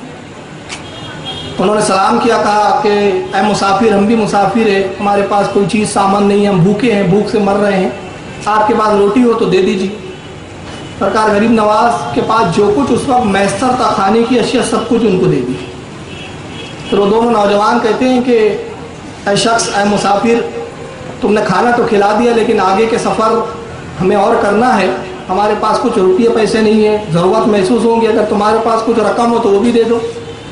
سرکار غریب نواز نے پوری رقم بھی دے دی۔ وہ دونوں رقم لیتے اور ہنستے اور اس کے بعد کہتے ہیں کہ نوجوان تو پاگل معلوم ہوتا ہے، کھانا بھی پورا دے دیا، مال بھی پورا دے دیا، اب بغیر یہ جانے کہ ہم کون ہیں، اب دے دیا تو سن، ہم اس ایریے میں اس علاقے کے ڈاکو ہیں، ہم یہاں لوگوں کو لوٹ لیتے ہیں، انہوں نے تو خود ہی اپنے آپ کو لٹوا دیا، اب آگے سفر کیسے کرو گے؟ جب تم نے دولت دے دی، کھانا دے دیا تو یہ خیال نہیں کیا کہ آگے تمہارا کیا ہوگا؟ آپ فرماتے اس کی فکر نہ کرو، جو اللہ رب العزت اس ویرانے میں میرے ذریعے تمہیں رزق دلا سکتا ہے کیا وہ مجھے فراموش کر دے گا؟ وہ کیسے مجھے فراموش کرے گا؟ مجھے اس کی کوئی پرواہ نہیں۔ جیسی انہوں نے سنا، کہا معین، تمہارا نام کیا ہے؟ کہا معین الدین۔ کہا معین الدین، آج سے ہم تمہارے ہاتھ پہ توبہ کرتے ہیں، افسوس کہ ہم نے اب تک خدا کی رحمت کو پہچانا ہی نہیں۔ یہ دو ڈاکو، یہ پہلے تائب ہے جو سرکار معین الدین کے ہاتھ پہ توبہ کرتے ہیں، اور پھر توبہ کرنے والوں کا تو اتنا سلسلہ ہے کہ اس کا احاطہ محرک اور کوئی مصنف کر ہی نہیں سکا ہے آج تک، اتنا توبہ کرنے والوں کا ہے۔ خراسان سے نکل کر آپ بغداد پہنچتے ہیں، سرکار غوث اعظم سے ملاقات ہوئی، اور علماء فرماتے ہیں، مشائخ الزام لکھتے ہیں کہ 2 ماہ سرکار غوث اعظم کی خصوصی صحبت میں آپ نے گزارا، اور ان 2 ماہ میں کیا کیا نوازشات ہوئی وہ تو آپ دینے والا جانے اور لینے والا جانے۔ بغداد سے سفر کر کے نیشاپور تشریف لاتے، خواجہ عثمان ہارونی کی بارگاہ میں حاضر ہوئے، اور حاضر ہونے کے بعد کہتے حضور اپنے غلامی میں قبول کیجئے، مجھے بیعت فرما لیجئے، اس لیے کہ قرآن عظیم کا حکم ہے یا ایھا الذین آمنوا اتقوا اللہ وابتغوا الیہ الوسیلہ، اے ایمان والو اللہ سے ڈرو اور اس کی راہ میں وسیلہ تلاش کرو، مجھے وسیلہ چاہیے آپ کا۔ آج کل لوگ بولتے ہیں یار پیری مریدی کی کیا ضرورت ہے؟ ایک سوال ہے، میں کہتا ہوں یار ہم سے مت پوچھو، غوث پاک سے اور غریب نواز سے پوچھو، ان کو پیر کی کیا ضرورت ہے؟ ارے جب علم کے ہمالوں کو ضرورت ہے تو ہم جیسے پٹیچروں کو ضرورت نہیں ہے پیر کی، ہم کو بھی ضرورت ہے بھائی، اور قرآن کا حکم ہے وسیلہ تلاش کرو۔ تو اس آیت پہ میں عمل کرنے کے لیے آپ کی بارگاہ میں حاضر ہو گیا ہوں، مجھے مرید فرمائیے، بیعت فرمائیے۔ آج کے پیر صاحب ہوتے تو ارے اعلان کرو ہم آئے ہیں، مرید ہو جاؤ، وہ اس وقت کے پیر تھے، آج کے پیر نہیں تھے۔ آپ نے کہا ہمارے ہاں ریاضتیں ہیں، مجاہدے ہیں، اس کے بعد پھر بیعت کیا جاتا ہے، ہم ایسے نہیں کرتے مرید۔ حضور فقیر تیار ہے، ہاتھ پکڑا، ایک ویران میں لے کر آتے جنگل میں، اور ایک روایت ہے کہ کٹھیا میں بٹھایا اپنے حجرے کی، معین الدین یہاں عبادت کرو، ریاضت کرو، 100 وصال کے روزے رکھو۔ 100 وصال کے روزے کیا ہے؟ کھجور کو دے دیا گیا ہے، سحری میں چاٹنا رکھ دو، افطار میں چاٹنا رکھ دو، کھانا نہیں ہے، یہ 100 وصال، اور یہ بے مدت ہوتا ہے۔ کئی دن تک پے در پر ایسے ہی روزے رکھے خواجہ غریب نواز نے، گشی طاری ہو گئی، بے ہوش ہو گئے، کتنے دن بھوکے رہ سکتے؟ خواجہ عثمان ہارونی سرانے تشریف لائے، ہوش میں آئے، دیکھا پیر و مرشد بیٹھے ہوئے، سر جو ہے پیر کی زانو مبارک پہ رکھا ہوا، آنکھیں کھولی، کھجور اپنے ہاتھ سے کھلائی، پانی اپنے ہاتھ سے پلایا، معین الدین تمہارا چلہ ختم ہوگا، آج اب ہم تمہیں بیعت کریں گے۔ ہاتھ پکڑا، اور اس کے بعد پھر لے کے چلتے بغداد آتے ہیں۔ بغداد میں اب یہ واقعہ کسی عالم نے نہیں لکھا، کسی مصنف نے نہیں لکھا، اس کے لکھنے والے خود غوث حضرت غریب نواز ہے۔ یہ کتاب ہے دلیل العارفین، میں اس کی جھلک دکھا دیتا ہوں۔ اس کی جیسی کتاب کھولیے، پہلے صفحے پر اپنے مرید ہونے کا ہی واقعہ لکھا ہے، شروعاتی وہیں سے کی ہے۔ فرماتے ہیں ابو لیث سمرقندی رحمۃ اللہ علیہ کی مسجد میں، بغداد کی جو مسجد ہے وہاں لے کر آتے ہیں، بٹھایا، اور اس کے بعد فرمایا معین الدین وضو کرو، 2 رکعت نماز پڑھو۔ کہتے ہیں کہ میں نے پیر و مرشد کی حکم کی تعمیل کی، وضو کیا، 2 رکعت نماز پڑھی، اس کے بعد فرمایا قرآن عظیم کی سب سے چھوٹی سورت کون سی ہے جو الفاظ کے اعتبار سے مختصر ہو اور معنی اور مفاہیم کے اعتبار سے وسیع ہو؟ کہا حضور سورہ اخلاص۔ فرمایا پڑھو۔ کتنا پڑھوں؟ 1000 مرتبہ۔ 1000 مرتبہ جب معین الدین نے سورہ اخلاص پڑھا، فرماتے ہیں میرے مرشد خواجہ عثمان ہارونی نے اپنی 2 انگلیوں کو آگے کیا۔ معین الدین میری انگلیوں کے درمیان دیکھو، کیا دیکھ رہے ہو؟ آپ فرماتے ہیں پیر و مرشد ان 2 انگلیوں کے درمیان عرش اعظم کو میں دیکھ رہا ہوں۔ کہا پھر 1000 مرتبہ سورہ اخلاص پڑھو۔ پھر سورہ اخلاص کی تلاوت کروائی گئی، پھر انگلی سامنے لائی جاتی ہے، دیکھو کیا دیکھ رہے ہو؟ حضور عظمت حجاب دیکھ رہا ہوں۔ پھر 1000 مرتبہ دور سورہ اخلاص پڑھو، پھر تلاوت کروائی گئی، پھر انگلیوں کو آگے کیا گیا، کیا دیکھ رہے ہو؟ حضور تحت الثری دیکھ رہا ہوں۔ پھر سے 1000 مرتبہ سورہ اخلاص پڑھو، کیا دیکھ رہے ہو؟ پھر انگلیاں آگے کی جاتی ہے، اور جب انگلیوں کے درمیان معین الدین اجمیری دیکھتے ہیں 4تھی مرتبہ، کہتے حضور 18000 عالم اب آنکھوں کے سامنے روشن ہو چکے ہیں، دنیا معافیت کی کوئی ایسی شے نہیں جو میری نگاہ سے چھپ گئی۔ میں سب کو جانتا ہوں، سب کو دیکھ رہا ہوں۔ یہ تو معین الدین اجمیری کا علم کا عالم ہے، نبی پاک صلی اللہ علیہ وسلم کے علم کا کیا عالم ہوگا؟ نبی پاک صلی اللہ علیہ وسلم کے علم کا تو اندازہ ہی نہیں ہے۔ سارے لفڑے، سارے جھگڑے اعلیٰ حضرت نے ایک شعر میں حل کر دیے، ایک شعر میں۔ اور وہ شعر کیا ہے؟ جب نہ خدا ہی چھپا تم پہ کروڑوں دنیا، اور کوئی غیب کیا تم سے نیا ہو بھلا، جب نہ خدا ہی چھپا تم پہ کروڑوں دنیا۔ چنانچہ پیر و مرشد کی خدمت میں 20 سال کا عرصہ گزارا۔ اب 20 سال کیسی خدمت کی؟ یہ 20 سال خواجہ غریب نواز نے پیر و مرشد خواجہ عثمان ہارونی کی ایسی خدمت کی کہ سر پر کھانے کا کبھی ہنڈا ہوتا یا کبھی پانی کا ہنڈا ہوتا، اور آپ سفر میں ساتھ ہوتے، اس طرح خدمت کی۔ پیر و مرشد نے پھر خوب نوازا۔ کچھ درمیان کے میں واقعہ چھوڑ رہا ہوں۔ 20 سال کی صحبت کے بعد پیر و مرشد مکہ معظمہ لے کر پہنچتے ہیں۔ خانہ کعبہ کا طواف ہوا۔ طواف ہونے کے بعد خواجہ عثمان ہارونی نے ہاتھ پکڑا معین الدین کا اور حجر اسود کے پاس لاتے ہیں، اور حجر اسود کے پاس لانے کے بعد عرض کرتے ہیں مالک کائنات، معین الدین کو میں تیری بارگاہ میں تیرے حوالے کرتا ہوں۔ خانہ کعبہ سے آواز آتی ہے ہم نے تیرے مرید معین الدین کو قبول کیا، خوب اچھی طرح قبول کیا۔ پھر ہاتھ پکڑا، اور ہاتھ پکڑ کے اپنے ساتھ پھر مدینہ منورہ لے کر پہنچتے ہیں۔ جب مدینے کی حاضری ہوئی، بارگاہ رسالت میں حاضر ہوتے، جیسے ہی روضہ رسول پر نگاہ پڑی، پیر و مرشد نے کہا معین الدین رسول اللہ کا روضہ نظر آ رہا ہے، سلام کرو، اور اچھے القاب کے ساتھ سلام کرو۔ خواجہ غریب نواز عرض کرتے ہیں السلام علیکم یا سید المرسلین، اے مرسلین کے سردار آپ پر سلام ہو۔ قبر انور سے جواب آتا ہے وعلیکم السلام یا سلطان بہروبر، اے خشکی اور تری کے سلطان، اے خشکی اور تری کے شہنشاہ، تجھ پر بھی ہماری طرف سے سلام۔ اب یہاں پر ایک جملہ بڑا تاریخی جملہ ہے، اور وہ جب جملہ میں نے پڑھا، بختیار کاکی نے جو نقل کیا جس جذب اور کیف کے ساتھ اور جس سرور کے ساتھ، تو میں اس پر ایک نقطہ میرے اس وقت ذہن میں آیا وہ عرض کر دیتا ہوں۔ خواجہ عثمان ہارونی نے اس وقت ایک جملہ فرمایا جب بارگاہ رسالت سے جواب آتا ہے کہ معین الدین تجھ پر بھی ہمارا سلام ہو سلطان و بہربر۔ اس وقت خواجہ عثمان ہارونی فرماتے معین الدین آج تو درجہ کمال کو پہنچا ہے۔ کیا وہ جملہ ہے؟ غور کریں آپ، آج تو درجہ کمال، جو کمال کا آخری درجہ ہوتا ہے، آج تو پہنچا ہے۔ یہ تو 20 سال بعد کا واقعہ ہے۔ میں تعجب میں پڑ گیا، جب ابتدائی ملاقات تھی 18000 عالم روشن تھے، تو درجہ کمال پر جب پہنچے تو کیا کیا روشن تھا؟ تو ابتدائی منزل تھی نا وہ جب 20 سال پہلے جب مرید کیا تو 18000 عالم دکھائے جا رہے ہیں، اور 20 سال کے بعد کہا جا رہا ہے تو آج درجہ کمال پہ پہنچا، تو اس وقت کیا منزل ہوگی؟ اسی وقت بارگاہ رسالت سے حکم ہوتا ہے معین الدین ہندوستان کی ولایت تمہیں عطا کی جاتی ہے۔ ہندوستان جو کفرستان ہے، ہندوستان جہاں کفر و شرک ہو رہا ہے، وہاں جاؤ اور اللہ کے بندوں کو اللہ کی طرف بلاؤ، اسلام کی طرف بلاؤ، تبلیغ کرو، اور انہیں اسلام کی طرف راغب کر کے ان کو جنت کے راستے پر گامزن کرو۔ اب یہاں سے حکم رسول لے کر خواجہ غریب نواز آتے تو فوراً ہندوستان تو نہیں پہنچ گئے۔ حکم رسول کے بعد اجمیر آنے تک کا یہ درمیانی عرصہ 7 سال کا عرصہ ہے۔ 7 سال لگ گئے۔ اب ان 7 سالوں میں کہاں کہاں کیا کیا ہوا؟ 7 سال میں آپ ملتان میں سفر کرتے ہیں، بخارا جاتے ہیں، سمرقند جاتے ہیں، یہاں کے علماء سے علم حاصل کرتے ہیں، اور پھر ہندوستانی زبان کو آپ سیکھتے ہیں افغانستان آ کر۔ کیونکہ یہاں کی زبان سنسکرت تھی اس وقت، اور مسلمانوں کی زبان یا تو فارسی، پرشین یا عربی ہوتی تھی. تو یہاں کے تو نہیں سمجھیں گے. سرکار غریب نواز نے افغانستان آ کے پھر ہندوستانی زبان کو سیکھا. ان دنوں ہندوستان میں جو اجمیر پہ حکومت تھی، اجمیر جانے کا حکم ہوا، اور روایتیں یہ بھی کہتی ہے، بعض علماء نے یہ بھی لکھا ہے کہ اجمیر کی زمین بھی خواجہ غریب نواز کو دکھائی گئی بارگاہ رسالت. چنانچہ وہاں سے جب آپ نکلتے ہیں تو اس وقت اجمیر کی جو حکومت تھی وہ پرتھوی راج چوہان کی تھی، آپ جانتے ہیں. لیکن میں چند وہ باتیں عرض کرنا چاہوں گا جو شاید آپ نے نہیں سنی ہے. باقی چیزیں تو بہت ساری سنتے رہتے ہیں علماء کرام سے.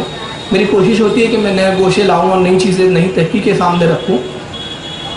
پرتھوی راج کی ماں تھی، وہ اپنے وقت کی بہت بڑی کاہنہ تھی، بہت بڑی جادوگر تھی، علم نجوم پہ مہارت تھی.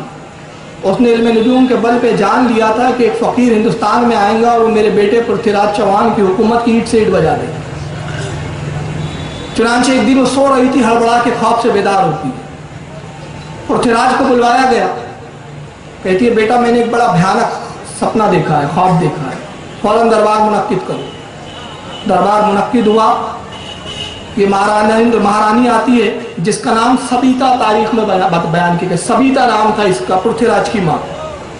مہارانی آتی ہے اور آنے کے بعد اس نے کہا کہ تم سب جانتے ہو کہ میں علم نجوم کی ماہر ہوں، جوتشی ودیا میں مجھے کمال ہے، اور میں نے اپنی جوتش سے یہ پتہ لگایا ہے کہ ہندوستان کی طرف ایک فقیر آ رہا ہے، یہ آئیں گا اور یہ ہمارے مذہب کو تباہ برباد کر دے گا، میرے بیٹے پرتھوی راج کی حکومت کی اینٹ سے اینٹ بجا دی جائے. لہٰذا میں چاہتی ہوں کہ اس کو روکا جائے. اپنی آپ تدبیریں بیان کرو. اسی میٹنگ میں اجے پال ایک بہت بڑا جادوگر بھی بیٹھا ہوا ہے.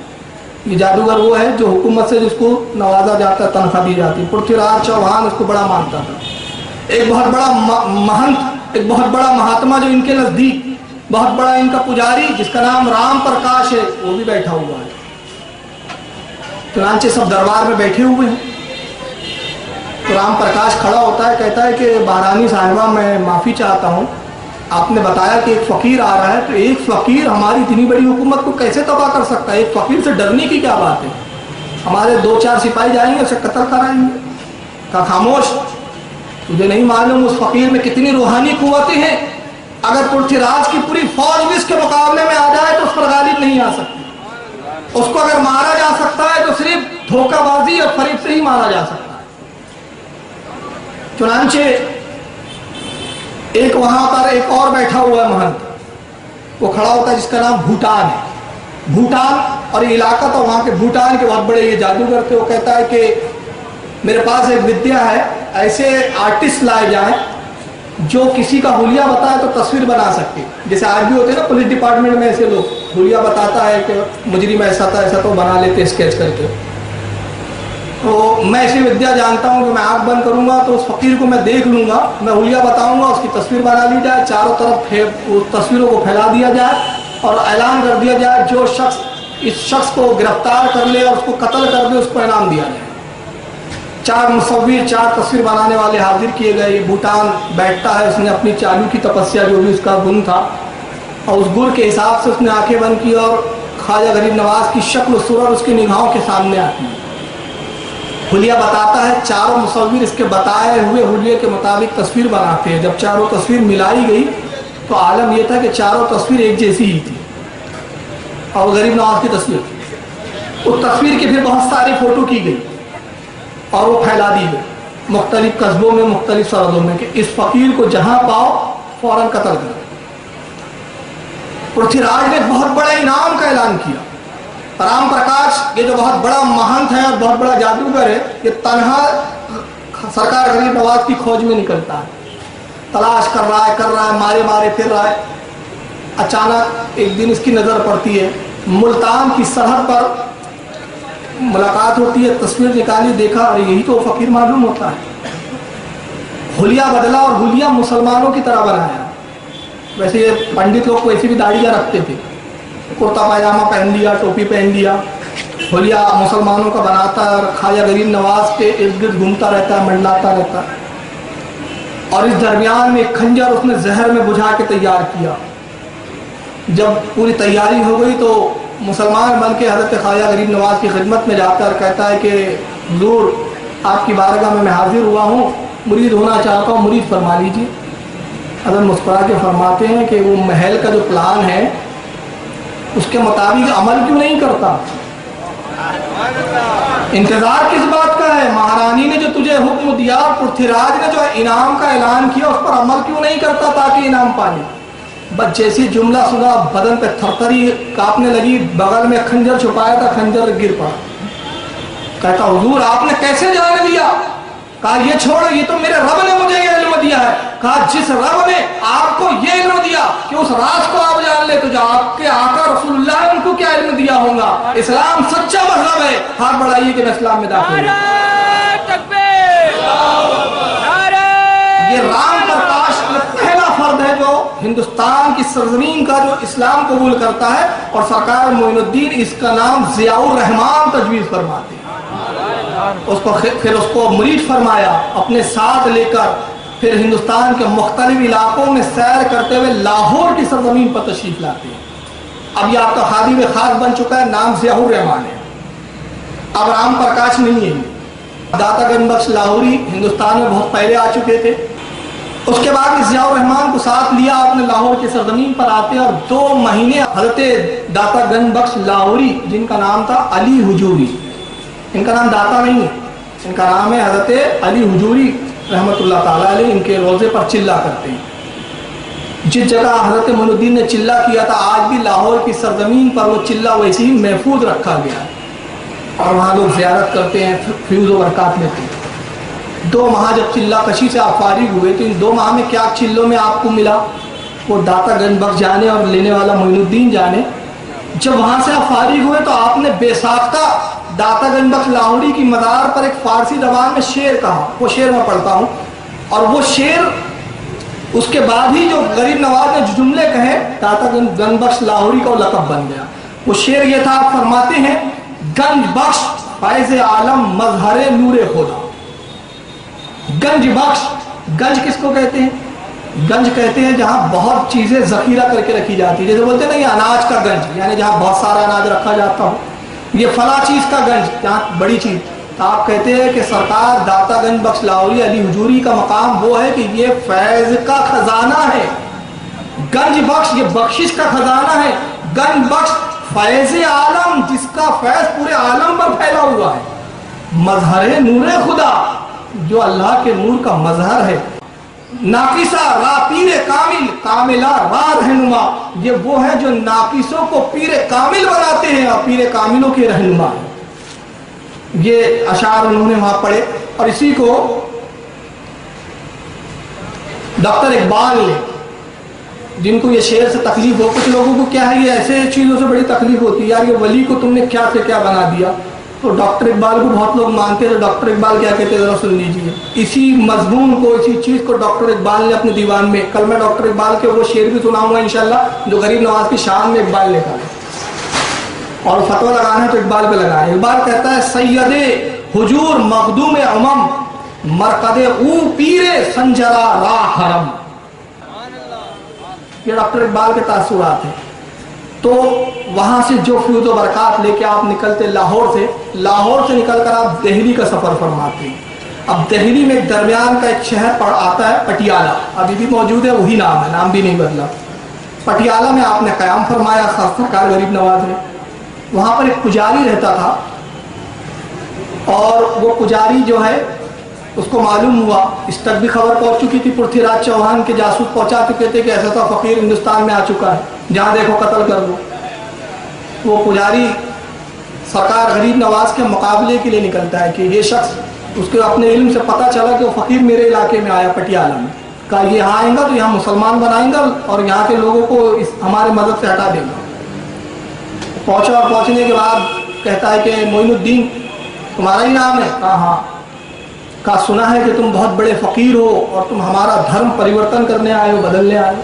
آپ نے فرمایا کہ میں پیغام محبت سنانے آیا ہوں، میرا پیغام محبت ہے جہاں تک پہنچے، میرا پیغام تو محبت ہے، میں کسی کو بدلنے نہیں آیا ہوں، تم مجھے دیکھو، پرکھو، اور تمہارے سمجھ میں آئے تو خود بدل جاؤ۔ تو اس نے کہا کہ آپ پہلے مجھ سے مقابلہ کیجیے۔ تو تو کہا کہ کس طرح کا مقابلہ؟ کہا بھی آپ پہ ظاہر ہو جاتا ہے. یہ کہہ کر وہ ہوا میں اڑا. میں یہاں ایک بات بتانا بھول گیا کیونکہ بہت ساری چیزیں مجھے چھوڑنی پڑ رہی ہے, چاہ رہا ہوں کہ بہت کچھ سمیٹوں. ساتھ میں حضرت خواجہ بختیار کاکی اس وقت آپ کے ساتھ تھے. سرکار غریب نواز جب نکلے ہیں تو ساتھ میں بختیار کاکی تھے. نوجوانی کا عالم تھا اور ابھی آپ تربیت یافتہ تھے, تربیت سیکھ رہے تھے غریب نواز کی بارگاہ. یہ ہوا میں بلند ہوا حضرت بختیار کاکی, اور یہ دونوں دیکھ رہے ہیں. بختیار کاکی سے فرماتے بختیار کہاں تک دیکھ رہے ہو؟ کہا حضور وہ ایک چڑیا کی مانند نظر آ رہا ہے, اتنا ہوا میں اڑ چکا تھا. آپ نے فرمایا آپ کہاں تک گیا؟ کہا حضور اب نظر نہیں آ رہا ہے. فرمایا اسے آواز دو. اسے آواز دیا, پجاری نیچے اترا. وہ نیچے آتا ہے. کہا یہ دکھا کے تو کیا بتانا چاہتا؟ تو کہا کہ اگر آپ میں بھی قوت ہے اور آپ کا مذہب سچا ہے تو جتنا بلند میں اڑا ہوں اتنا بلند آپ اڑ کے بتائیے. تو سرکار غریب نواز مفتا کے فرماتے ہیں قطب الدین بختیار کاکی کی طرف, قطب الدین اس کو پستی اور بلندی سکھا دو. اسے بتاؤ پستی کیا ہوتی ہے اور بلندی کیا ہوتی ہے. اب یہ اڑا, بختیار کاکی اس سے اوپر اڑتے ہیں. اس نے پھر قوت لگائی, بختیار کاکی کے برابر آیا. بختیار کاکی پھر اس سے اوپر. یہ جو بڑھتا ہے آسمان تک پہنچا اور اس کی حد ختم. بختیار کاکی فرماتے ہیں کیا تھک گیا؟ قسم خدا کی میں معین الدین کا بھی غلام ہوں اور غلامی کی ابتدائی منزل ہے, میری منزل تو عرش اعظم ہے, تو یہی تھک گیا ہے. آج تجھے میں بلندی بتاؤں کہ بلندی کہتے کسے ہے. اس نے کہا بختیار میں عاجز آیا, نیچے اتریے. قدموں میں گرتا ہے, کہتا ہے جس کے چیلے اور جس کے غلام کی بلندی کا یہ عالم ہے اس کا آقا کتنا بلند ہوگا. اسلام سچا مذہب ہے, میں اسلام قبول کرتا ہوں. اسلام میں داخل ہو جاتا ہے. اب یہ بھی ساتھ ہو گئے. میں تو اکیلا ہی چلا تھا جانب منزل مگر لوگ آتے گئے قافلہ بڑھتا گیا. تنہا آئے تھے معین الدین اور قافلہ بڑھتا جا رہا ہے. اب ایک کثیر جماعت ہو گئی. اس کے بعد آپ اس جماعت کے ساتھ جس میں ضیاء الرحمان ہے, اب میں پرکاش رام کیوں کہوں, یہ پجاری ہے, بختیار کاکی ہے, اور راستے میں جس علاقے سے آپ گزرتے ہیں اسلام کی دعوت دیتے ہیں, اسلام میں داخل فرماتے ہیں. اسی جگہ پر ایک مقام آتا ہے پٹیالہ سے آگے سمانا. تو وہاں کے راجہ, اب یہ بیچ کے بہت سارے راجاؤں کو چھوڑ رہا ہوں, ان کے اپنے اپنے ایک واقعات ہیں. پرتھی راج کے جاسوس جو یہاں پہنچے اور خبریں پہنچی, ان لوگوں نے معین الدین اجمیری علیہ رحمہ کے ساتھ کیا کیا سلوک کیا. اب اتنی تفصیلات نہیں ہے, بس ایک سنا دیتا ہوں. سمانا کا ایک راجہ جس کا نام ہے پروشستم, ہندی ورڈ ہے, تھوڑا زبان پہ مطلب پروناؤنس برابر نہیں آ پا رہا, آپ سمجھ لیں. پروشوتم یہ راجہ کا نام. اس کے پاس بھی تصویر پرتھی راج کی بھیجی. جاسوس گھوم رہے ہیں, جاسوس نے خبر دی مہاراج وہ فقیر تو ہمارے ایریے میں آ گیا. کہا میں نے سنا ہے کہ پرکاش رام نے اسلام قبول کر لیا. وہ پٹیالہ کا پجاری بھی اسلام میں داخل ہو گیا. بڑے بڑے لوگ, ہمارے بڑے بڑے بہن, جو اس کے قریب جاتا ہے اس کے مذہب کو اختیار کر لیتا ہے. اس سے اتنا تو اندازہ ہو گیا کہ اس سے مقابلہ کرنا اتنا آسان نہیں ہے. لہذا اس کے لیے کوئی دوسری تدبیر سوچنی پڑے گی. صرف اس پہ نگرانی رکھو. آپ سمانا کی سرحد کے کنارے, شہر میں داخل نہیں ہوئے, کنارے پہ آپ نے قیام فرمایا. یہ پہنچتا ہے پروشوتم مہاراجا وہاں کا سمانا کا. پہنچنے کے بعد کہتا ہے, ہاتھ کو چوما, پیر کو بوسا دیا, کہتا ہے حضور میں تو مہاتما اور سنتوں کا بھکت ہوں, آپ کی بھی بھکتی کرنے آیا ہوں. حضور آپ میرے علاقے میں تشریف لائے, میری عادت ہے, میرا دستور ہے کہ جو بھی میرے علاقے میں آتا ہے میں اس کی خاطر تواضع کرتا ہوں. جو بھی مہاتما آتا ہے مجھے شرم آتی ہے کہ آپ میرے علاقے میں کھانا اپنا کھاتے ہیں, لہذا آج سے آپ میرے محل چلیے, قیام کیجئے, کھانا میرا کھائیے, میری شوبہ بڑھائیے. آپ نے فرمایا ہم فقیر محلوں میں قیام نہیں کرتے, ہم اللہ کے اس شامیانے کے نیچے ہی سکون میسر ہمیں آتا ہے. کہا حضور, پھر اصرار کیا, نہیں مانے تو اس نے کہا اچھا کم از کم اتنی اجازت دیجیے کہ میں آپ کو کھانا تو پیش کر سکوں. تو آپ نے فرمایا اچھا ٹھیک ہے, اس کی اجازت. بہترین کھانے تیار کروائے اس نے, اور کھانے تیار کرانے کے بعد اس میں زہر ملا دیتا ہے پوریا سے, اور زہر ملا کے وہ کھانے بھیجے اس نے اپنے ساتھ سپاہیوں کے ساتھ. کھانے کے تھال لگ گئے. سرکار غریب نواز کے جتنے خدام تھے, ادب یہ تھا جب تک سرکار غریب نواز ہاتھ ڈال کے کھانا شروع نہیں فرماتے کوئی ابتدا نہیں کرتا.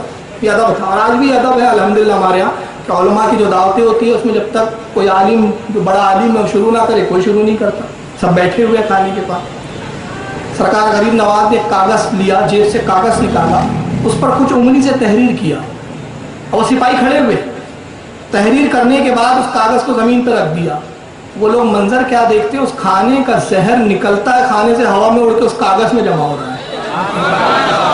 پوڑی بنائی اور پوڑی بنانے کے بعد فرماتے جاؤ پرشوتم کو ہماری طرف سے دینا اور کہنا تجھے شرم نہیں آتی, تو راجپوت خاندان کا نام داغدار کرتا ہے. راجپوت تو اپنے مہمانوں کے ساتھ ایسی دغا نہیں کرتے, تو کیسا راجپوت ہے. یہ جملے فرما دیے, کہا یہ کہہ دینا اس کو. سپاہی لے کے پہنچے اور پرشوتم جو تھا راجا, اس نے کہا کیا خبر لائے ہو, فقیر مر گیا. کہا مرتا کیا خواب, اس نے تو اپنی کرامت اور اپنے چمتکار سے کھانے سے زہر نکال لیا, پھر سب نے کھایا کچھ نہ ہوا, یہ پوڑی آپ کو تحفے میں دیا ہے. اور یہ جملے کہیں.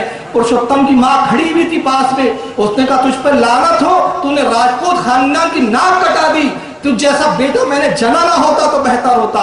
جب اس نے یہ لعنت ملامت کی, آخر وہ اپنے وقت کا راجپوت تھا, شرمندہ ہوا, اسی زہر کی پوڑی کو کھولا اور پھاک لیا اور خودکشی کر کے مر گیا.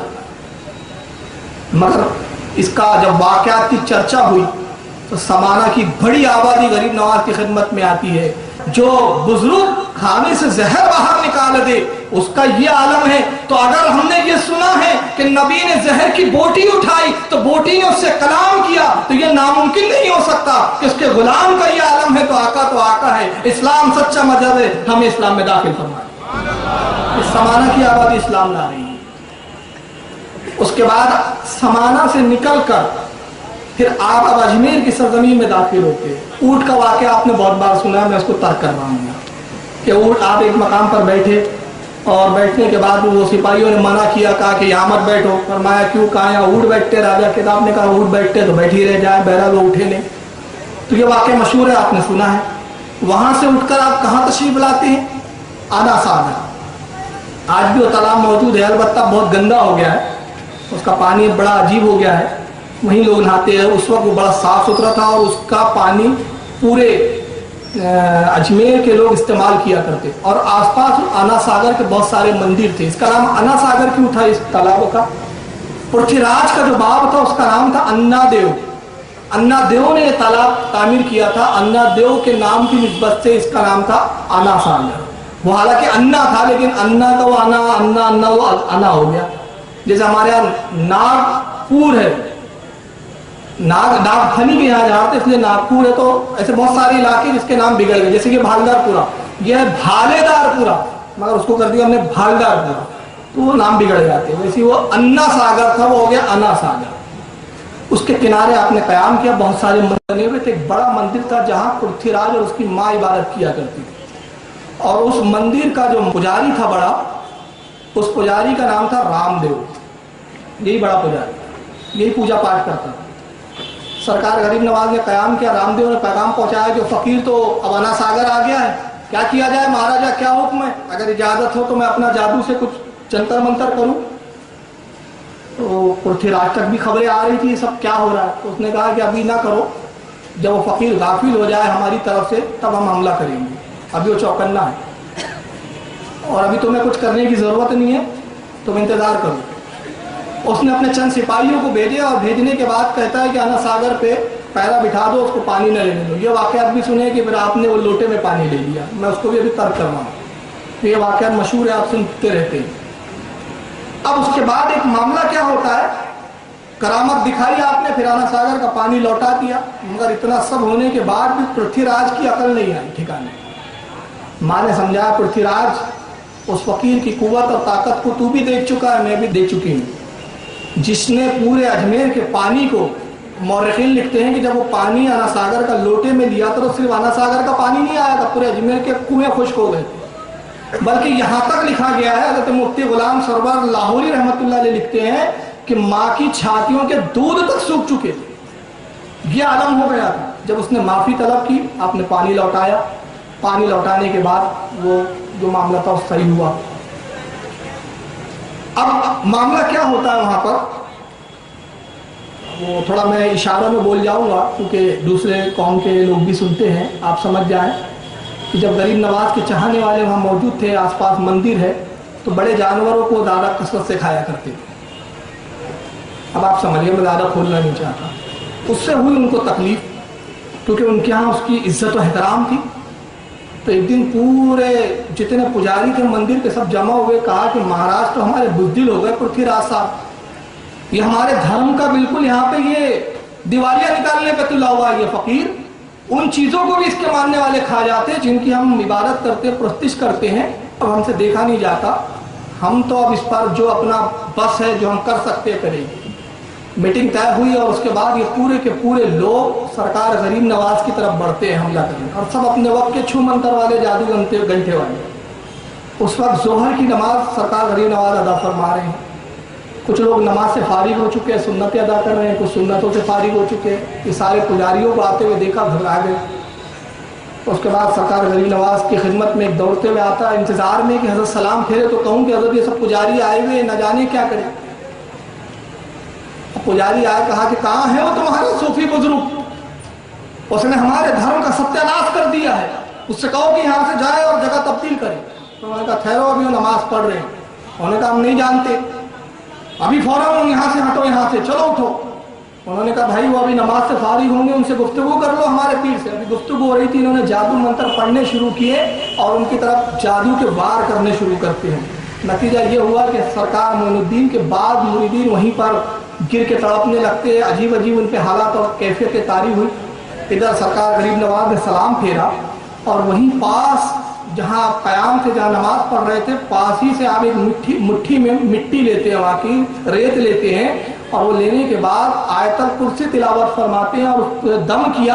اور دم کرنے کے بعد جب ان کی طرف پھینکتے ہیں تو سیر الاقطاب کی مصنف فرماتے ہیں کہ پھینکنا تھا جس پر ریت کا ذرہ بھی لگا وہ پتھر کا مجسم بن کے وہیں ساکن ہو گیا. اور جو بھاگے, جو جان بچا کے بھاگ سکتے تھے تو بھاگے.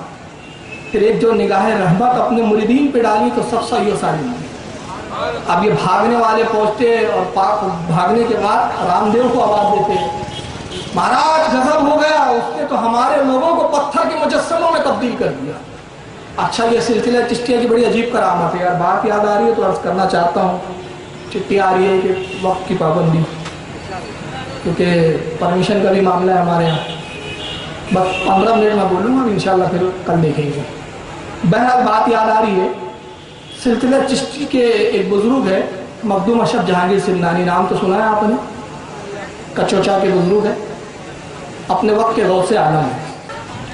مخدوم اشرف جہانگیر سمنانی علیہ رحمہ ایک مرتبہ تشریف لے جا رہے ہیں, ساتھ میں آپ کا خادم ہے. راستے میں ایک سنتراش مورتی بنا رہا ہے, اور بڑی خوبصورت مورتی تراشا ہے اس نے, پتھر. مرید تو مرید تھے, عشق پہ زور نہیں غالب, یہ وہ آتش ہے جو لگائے نہ لگے, جو بجھائے نہ بجھے. مورتی سے عشق ہو گیا انصاف کو, مرید صاحب کو, اور عشق ہوا تو اس مورتی کو دیکھنے کھڑے ہو گئے. مخدوم اشرف تو آگے بڑھ گئے, یہ مگن ہے اور مورتی کو بھولے جا رہے ہیں. سرکار مخدوم اشرف سمنانی رحمۃ اللہ تعالیٰ علیہ اپنے خانقاہ میں تشریف لائے. فرمایا وہ مرید کہاں رہ گیا؟ لوگوں نے کہا حضور آپ کے ساتھ تھا. فرمایا دیکھو کیا کر رہا ہے کمبا. مرید دوڑے, دیکھا تو یہ صاحب محو حیرت اور اس مورتی کو بھولے جا رہے ہیں, بس دنیا مافیا اور سب بھول چکی. ہلایا ڈلایا, ارے چل پیر و مرشد بلا رہے ہیں, اس کو نہ ہوش نہ ٹھکانا, ہل رہا ہے, بولتا کچھ نہیں. مرید آئے, کہا حضور وہ تو عجیب پتھر کا مجسم بن کے کھڑا ہوا ہے.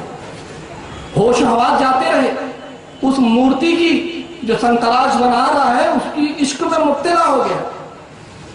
حضرت تشریف لاتے اس کے سینے پہ ہاتھ رکھا تو جیسے ہوش میں آیا. حضور کیا کر رہے ہو؟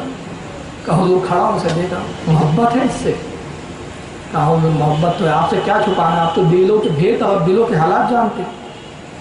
کہا حقیقی محبت ہے. کہا حضور حقیقی محبت ہے. رکھنا چاہوں گے؟ ہاں حضور رکھنا چاہوں گا. جب مرید نے خواہش ظاہر کی, مخدوم اشرف سمنانی ہاتھ پھراتے اور وہ مورتی میں جان پڑتی اور ایک حسین و جمیل عورت میں تبدیل ہو جاتی. ہاتھ پکڑا, آج سے تیرے نکاح میں دیا, چل خانقاہ میں تیرے نکاح کی تقریب کرے.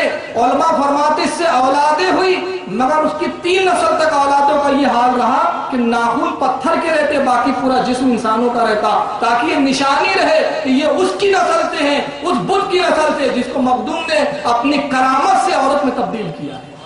یہ سلسلے چشتیہ کے بزرگوں کا عجیب عالم ہے, کبھی پتھروں کو انسان بناتے ہیں اور کبھی انسانوں کو پتھر بنا دیتے ہیں. جیسے حالات ہوتے ہیں ویسا معاملہ ہوتا ہے. یہاں غریب نواز ان پتھروں کو, ان انسانوں کو پتھر میں تبدیل کر رہے ہیں, اور وہاں مخدوم اشرف پتھر میں جان ڈال کے انسان بنا رہے ہیں. اپنے اپنے وقت کی بات ہے. اس کے بعد رامدیو کے پاس جب دوڑے اور رامدیو کو آواز دی، رامدیو مہاراج بڑا غضب ہو گیا، ایسا ایسا ہو گیا۔ رامدیو مہاراج آتے ہیں بڑے جلال میں اور منتر لے کے آ رہے ہیں۔ سرکار غریب نواز نے دیکھا اور دیکھنے کے بعد نگاہ اٹھائی، فرمایا رامدیو ٹھہر جا، اتنا جذباتی نہ ہو، اتنا غصے میں نہ ہو۔ بڑا نرم لہجہ تھا، ہونٹوں پہ تبسم تھا۔ رامدیو وہیں ٹھہر گیا۔ خادم کو آواز دی پانی لاؤ۔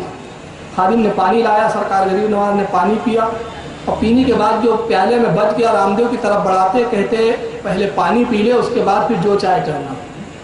اس نے پانی پیا، جیسے ہی پانی پیا دل کی دنیا بدل چکی تھی۔ رامدیو قدموں میں گرتا ہے، حضور سب کچھ روشن ہو چکا ہے، اسلام میں داخل کر لیجئے، آپ ہی کا مذہب حق ہے۔ حضرت اس رامدیو کو اپنی خدمت میں، اپنی غلامی میں قبول فرماتے ہیں اور اس رامدیو کا نام شادی دیو رکھتے ہیں۔ یہی ہے شادی دیو۔ میں انا ساگر کا واقعہ پہلے بتا چکا، یہ شادی دیو ہے جس نے پیالے میں پانی لایا تھا۔ یہ واقعہ بعد کا ہے لیکن چونکہ میں مختصر بتانا تھا، وہ پہلے گزر چکا ہے۔ رامدیو جب داخل ہوا تو یہ بڑے گھبرایا۔ پرتھی راج چوہان تک خبر پہنچی۔ اب جادوگر جے پال جوگی کو بلاتا ہے، جے پال سب جا چکے، اب ہی ایک میری امیدوں کا مرکز ہے، کچھ کر۔ جے پال نے کہا فکر نہ کرو، اس کے لیے، اس فقیر کے لیے تو میرے شاگرد ہی کافی ہے۔ چنانچہ اپنے شاگردوں کی فوج کے ساتھ سرکار غریب نواز کی طرف بڑھتا ہے اور ہاتھوں میں اس انداز میں فوج آتی ہے۔ اس کے جو شاگرد ہیں جے پال جوگی کے، سب کے ہاتھوں میں اسے کی جگہ سانپ بند لگے ہوئے، ٹائڈ بالکل، سانپوں کو پکڑے ہوئے۔ گویا تاریخ اس بات کو پھر دہرا رہی ہے۔ سرکار غریب نواز کی اگر آپ سیرت دیکھیں تو ایک بار ایسا ذہن میں خیال آیا کہ یار یہ کرامتیں دکھانے کی کیا ضرورت تھی۔ سرکار غریب نواز کے وہ بھی واقعات ہیں کہ نگاہ اٹھا دیا تو لوگوں کے دل پلٹ گئے، پھر یہاں کچھ جگہ کرامتیں دکھائی، پھر اسلام میں لایا، اس کا سبب کیا ہے؟ تو میرے ذہن میں یہ آیا کہ انبیاء کے جتنے معجزات ہیں کرامت اس کا ذل ہوتی ہے۔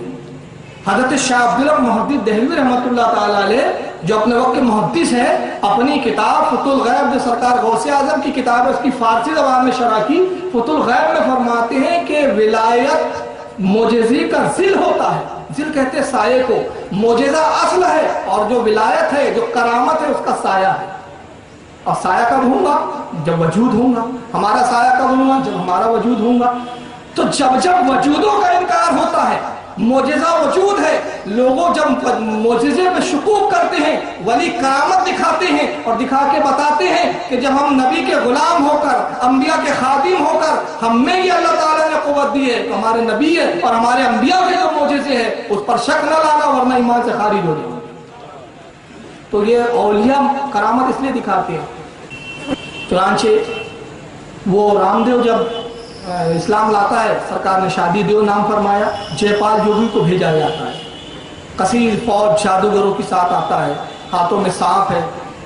سرکار غریب نواز نے حصار قائم کیا، اور حصار کیا ہوتی ہے میں بتا بھی دیتا ہوں، کبھی ایسا موقع آ جائے تو آپ اس پہ عمل کیجیے گا، انشاءاللہ فائدہ ہوگا۔ آپ کسی ایسی جگہ چلے جائیں ویرانے میں، جنگل میں پھنس گئے، خوف ہے، ڈر ہے، ہمارے مشائخ اور صوفیہ نے ایک وظیفہ دیا ہے کہ 3 مرتبہ سورہ اخلاص قل هو اللہ احد پڑھ کر انگلی سے ایک دائرہ بنا لے اور اس دائرے کے بیچ میں خود قیام کرے، بیٹھ جائے تو انشاءاللہ کوئی بھی بلا مصیبت اس کی طرف نہیں آئے۔ تو جو دائرہ بنا جاتا ہے اس کو حصار قائم کرنا کہتے ہیں، حصار بنانا کہتے ہیں۔ ایسا موقع ہے تو ایسا کر دیا تھا، اور یہ انبیاء کی سنت ہے۔ اب کن کن نبی کی سنت ہے وہ بتاؤں گا تو وقت رکھ جائے گا۔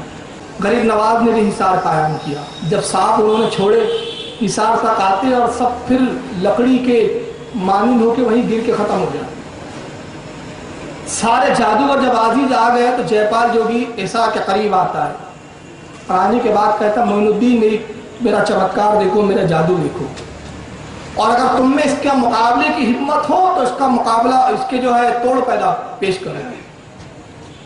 جے پال جوگی اٹھا، یہ بھی واقعہ آپ سن چکے ہیں۔ سرکار نے اپنی کھڑاؤ نکالی، کھڑاؤ نکالنے کے بعد بلند فرمائی، وہ نگاہوں سے اجل ہو گیا جے پال جوگی، اور اس کے بعد لوگوں نے منظر دیکھا کہ وہ کھڑاؤ سر پہ پڑ رہی ہے اور یہ زمین کی طرف آ رہا ہے، اور جو زمین کی طرف آتا ہے کھڑاؤ پڑتی ہے سر پہ اور یہ کہتا جاتا ہے حضور مجھے معاف کر دیجئے، مجھے معاف فرما دیجئے، میں نے جان لیا کہ یہ جادو نہیں، یہ کرامت ہے، اور جس کے پروردگار نے ایسی کرامت جس کو عطا فرمائی ہے اس کا مذہب بھی حق ہے، اس کا رب بھی حق ہے۔ جے پال جوگی بھی اسلام قبول کرتا ہے، سرکار غریب نواز نے اس کا نام عبداللہ رکھا۔ پرتھی راج چوہان کو جب خبر لگتی ہے کہ جے پال بھی اسلام میں داخل ہو گیا، اب بڑا پھڑ پڑایا، اور اس کے بعد وہ پیغام بھیجتا ہے کہ کل رات تک معین الدین تم میری حکومت کے حدودوں سے نکل جاؤ، ورنہ پھر میں تم پہ فوج بھیجوں گا اور اس کے نقصان کے ذمہ دار تم ہوں گے۔ اب یہ جملہ ہے، جب قاصد پہنچتا ہے اور پہنچنے کے بعد اس نے یہ پیغام سنایا غریب نواز کو، تو آپ ایک جملہ فرماتے ہیں پرتھی راج چوہان کو ہم نے گرفتار کیا اور اس کو مسلمانوں کے حوالے کر دیا۔ اب یہ جملہ کہہ دیا، پرتھی راج دوسرے دن تیاری میں لگا ہے، اور رات جب آتی ہے تو غزنی کا بادشاہ شہاب الدین غوری، جو اس سے پہلے بھی ہندوستان پہ حملہ کر چکا تھا، پرتھی راج سے ہار کر بھاگا، اور اس طاق میں ہے کہ موقع ملے تو پرتھی راج سے میں بدلا چکا ہوں۔ خواب میں بشارت ہوتی ہے، غریب نواز خواب میں تشریف لاتے ہیں، شہاب الدین ہندوستان کی حکومت تیرے حوالے ہم نے کر دی ہے، ہندوستان تجھے ہم دعوت دیتے ہیں، آپ پرتھی راج پہ حملہ کر اور اس کو گرفتار کر۔ شہاب الدین نے اس سے پہلے غریب نواز کو کبھی نہیں دیکھا تھا، ظاہر سی بات ہے، کہاں خراسان کہاں غزنی، فاصلہ بہت ہے، مگر جب خواب سے بیدار ہوا اپنے وزیروں کو اور اپنے جماعت کے علماء کو بلایا، کہا کل ایک بزرگ کی زیارت ہوئی، بڑا نورانی چہرہ تھا، بڑی شکل و صورت سے بزرگیت ٹپک رہی تھی، مجھے معلوم ہوتا ہے خواب سچا ہے، تم لوگ کیا کہتے ہو؟ انہوں نے کہا بادشاہ سلامت، آپ نے خواب دیکھا ہے تو سچا ہوں گا، اور جب کسی بزرگ کی مدد شامل حال ہو جائے تو کامیابی یقینی ہے، چلیے ہندوستان کی طرف کوچ کیجیے۔ شہاب الدین غوری ہندوستان کی سرزمین میں داخل ہوا، اجمیر میں داخل ہوا، داخل ہونے کے بعد پرتھی راج پہ حملہ کیا، پرتھی راج گرفتار ہوتا ہے، اب گرفتار ہو کے شہاب الدین کے ہاتھوں مارا جاتا ہے۔ اس طرح سرکار غریب نواز کے فیوز و برکات سے ہندوستان میں اسلامی حکومت قائم ہوئی۔ جب جنگ سے فارغ ہوا تو دور قریب سے اذان کی آواز سنی شہاب الدین غوری نے، کہتا تعجب کی بات ہے، میں تو سمجھ رہا تھا ہم کفرستان میں آئے ہیں، یہاں تو سب صرف کفر ہوں گا، مگر یہ اذان کی آواز کیسے آ رہی ہے؟ معلوم ہوتا ہے مسلمانوں کی کوئی جماعت قریب ہی ہے، آؤ انہیں تلاش کرو، چلو وہیں پر ہم اپنی نماز ادا کریں گے۔ جب پہنچا تو اذان ہو چکی تھی، لوگ وضو سے فارغ ہو کے صفے بنا رہے تھے، نماز کے لیے امام کھڑا ہو چکا تھا، شہاب الدین بھی پیچھے گیا اور اسی جماعت میں اسی امام کی اقتداء میں نیت کر کے کھڑا ہو گیا، سلام پھیرا گیا، نماز ختم ہوئی، اور جیسے ہی سلام اور نماز ختم ہونے کے بعد بزرگ پہ نگاہ پڑتی ہے، شہاب الدین قدموں میں گرتا ہے، قسم پروردگار کی یہ چہرہ وہی ہے جس نے خواب میں بشارت دی تھی، جس نے مجھے خواب میں بشارت دی، جس کی دعاؤں سے یہ حکومت مجھے ملی ہے ہندوستان کی، یہ اپنے وقت کا ولی کامل ہے۔ قدموں میں گرتا ہے، کہتا حضور اپنا تعارف پیش کیجئے۔ سرکار معین الدین فرماتے ہیں فقیر معین الدین اجمیری ہے، عثمان ہارونی کا خلیفہ ہے، کہتا حضور مجھے اپنی غلامی میں داخل فرما دیجئے۔ شہاب الدین غوری حضرت سے بیعت ہو کے مرید ہو جاتا ہے۔ اس کے بعد پھر وہ بات کے اور واقعات ہے، چنانچہ بختیار کاکی کو دلی کی قطبیت عطا کر کے سرکار غریب نواز روانہ فرماتے ہیں۔ بختیار کاکی کے زمانے میں جو دلی کا بادشاہ ہے وہ ہے شمس الدین التمش۔ اب یہ بختیار کاکی کو جب دلی بھیجا سرکار غریب نواز نے، حضرت شمس الدین التمش انہی سے مرید ہوتا ہے، اور مرید ہونے کے بعد عالم یہ ہے کہ ساتھ میں گھومتے پھرتے ہیں، بہت ادب کرتا ہے، بڑی تعظیم کرتا ہے۔ بادشاہ نے جب یہ ادب کیا حضرت قطب الدین بختیار کاکی کے ساتھ تو کچھ حاسدین پیدا ہو گئے کہ یار یہ اس فقیر کو کیوں اتنا عزت دیتے ہیں بادشاہ سلامت۔ چنانچہ کچھ وزیروں کو خطرہ ہوا کہ کہیں ایسا نہ ہو کہ سلطان شمس الدین التمش اپنے بعد بختیار کاکی کو بادشاہ نہ بنا دیں، اور وہ نہیں چاہتے تھے یہ بادشاہ بنے، حالانکہ ایسا کوئی معاملہ تھا نہیں۔ انہوں نے بہت سارے کان بھرے لیکن سلطان شمس الدین التمش اپنے پیر کے بارے میں کچھ بھی نہیں سنتا تھا۔ ایک عورت کو انہوں نے تیار کیا، وہ عورت حمل سے ہے، پیٹ اس کا بڑا ہے، آتی ہے دربار میں، قطب الدین موجود ہے اس وقت بختیار کاکی، بھرے دربار میں کہتی ہے بادشاہ مجھے انصاف چاہیے۔ کہا انصاف کیا جائے گا۔ کہا اس شخص نے میرے ساتھ بدکاری کی اور مجھے بچے والی بنا دی، میں چاہتی ہوں کہ اس سے میرا نکاح کرایا جائے، اور اگر وہ نوجوان نکاح کے لیے تیار نہ ہو تو سزا دی جائے۔ کہا کون ہے وہ شخص؟ کہا وہی جو تمہارے بغل میں بیٹھے ہیں بختیار کاکی معاذ اللہ. اس نے خواجہ بختیار کاکی پر الزام لگایا. جب حضرت بختیار کاکی نے جیسی اس کی بات سنی گھبرا گیا, پسینے پسینے ہو گئے, شرمندہ ہو گئے. کہا بدبخت یہ کیا کہتی ہے, تو جھوٹ کہتی ہے. کہا میرے پاس گواہ ہے. جھوٹے گواہ بھی کھڑے کر دیے اس نے. حضرت بڑے پریشان ہوئے. اسی دربار میں آپ جس سمت میں اجمیر تھا, دلی سے اجمیر کی طرف رخ کرتے ہیں اور سرکار غریب نواز کی طرف لو لگا کے کرتے ہیں, پیر و مرشد میری امداد فرمائیے. جملے زبان سے نکلے دل میں کہا تھا, دیکھتے کے پاس خواجہ معین الدین اجمیری کھڑے ہوئے. بختیار کیوں یاد کیا, حضور مجھ پر بڑی آفت ٹوٹی ہے. فرمایا ہمارے ہوتے ہوئے کوئی خوف کی ضرورت نہیں, تیرا پیر ابھی زندہ ہے. قریب پہنچے اور بدکار عورت جھوٹ کہتی ہے. کہا میں جھوٹ نہیں کہتی. آپ نے کہا بھی ظاہر ہو جاتا ہے. آپ نے اپنی انگلی لی, پیٹ کی طرف اشارہ کرتے ہیں اور اس پیٹ کے بچے سے مخاطب ہو کے فرماتے ہیں بچے بتا تیرا باپ کون ہے. پیٹ سے شکم سے آواز آتی ہے میری ماں جھوٹی ہے, جھوٹ کہتی ہے. بختیار کاکی نے اسے دیکھا بھی نہیں ہے میری ماں کو, فلاں شخص نے بدکاری کی, میں اس کا نتیجہ ہوں.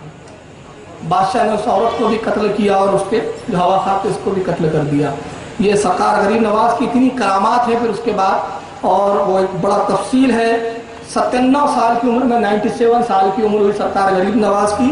6 رجب 633 ہجری کو اجمیر کی سرزمین پر آپ کا وصال ہوتا ہے. اور متعدد علماء نے, جس نے شاہ عبدالحق محدث دہلوی جیسا وقت کا عالم, میرات الافرار میں اور سیر الاقطاب بڑی بڑی کتابوں میں یہ بات تحریر ہے کہ جس دن سرکار غریب نواز کا انتقال ہوا, وقت کے جلیل و قدر مشائخ موجود ہے, وہ دیکھتے ہیں. اور سب کا بیان ہے کہ ہم نے سرکار غریب نواز کی پیشانی پر عربی میں ایک تحریر دیکھی جیسے کسی نے قدرت سے تحریر لکھ دی تھی, اور جو صاف پڑھی جا رہی تھی تحریر یہ تھی ہذا حبیب اللہ ماتا فی حب اللہ. یہ اللہ کا حبیب ہے, اس کی موت اللہ کی محبت میں ہوئی ہے, کہ اللہ کی محبت میں دنیا سے گیا ہے. سرکار بختیار کاکی فرماتے ہیں جس دن میرے پیر و مرشد خواجہ غریب نواز کا وصال ہوا اس دنوں میں دہلی میں تھا. حضرت نے مجھے دہلی روانہ کر دیا. میں نے اسی رات جس دن انتقال ہوا خواب دیکھا کہ اللہ کے نبی صلی اللہ علیہ وسلم صحابہ کی جماعت کے ساتھ تشریف فرما ہے اور آپ ٹہل رہے ہیں, انتظار فرما رہے ہیں. میں نے عرض کیا فدا کا ابھی امی یا رسول اللہ, میرے ماں باپ آپ پہ قربان ہو جائے, آقا کس کا انتظار ہے؟ فرمایا تیرے پیر معین الدین کا اجمیر میں انتقال ہو گیا ہے, القریب وہ آنے والا, میں اسی کا انتظار کر رہا ہوں. یہ معین الدین اجمیری ہے, ان کا فیض آج بھی جاری ہے. بظاہر وصال فرمایا ہے لیکن آج بھی وہ زندہ ہے, ان کا فیض زندہ ہے, ان کے فیض و برکات زندہ ہے, ان کی تعلیمات زندہ ہے. اللہ تعالیٰ سے دعا ہے مالک کائنات سرکار غریب نواز کا ہمیں غلام بنائے رکھے اور قیامت میں ان کی غلامی میں ہمیں قبول فرمائے. وما علینا الا البلاغ المبین. صلاۃ والسلام کے لیے کھڑے ہو جائیں. لم تر قط عيني وأجمل منك لم تلد النساء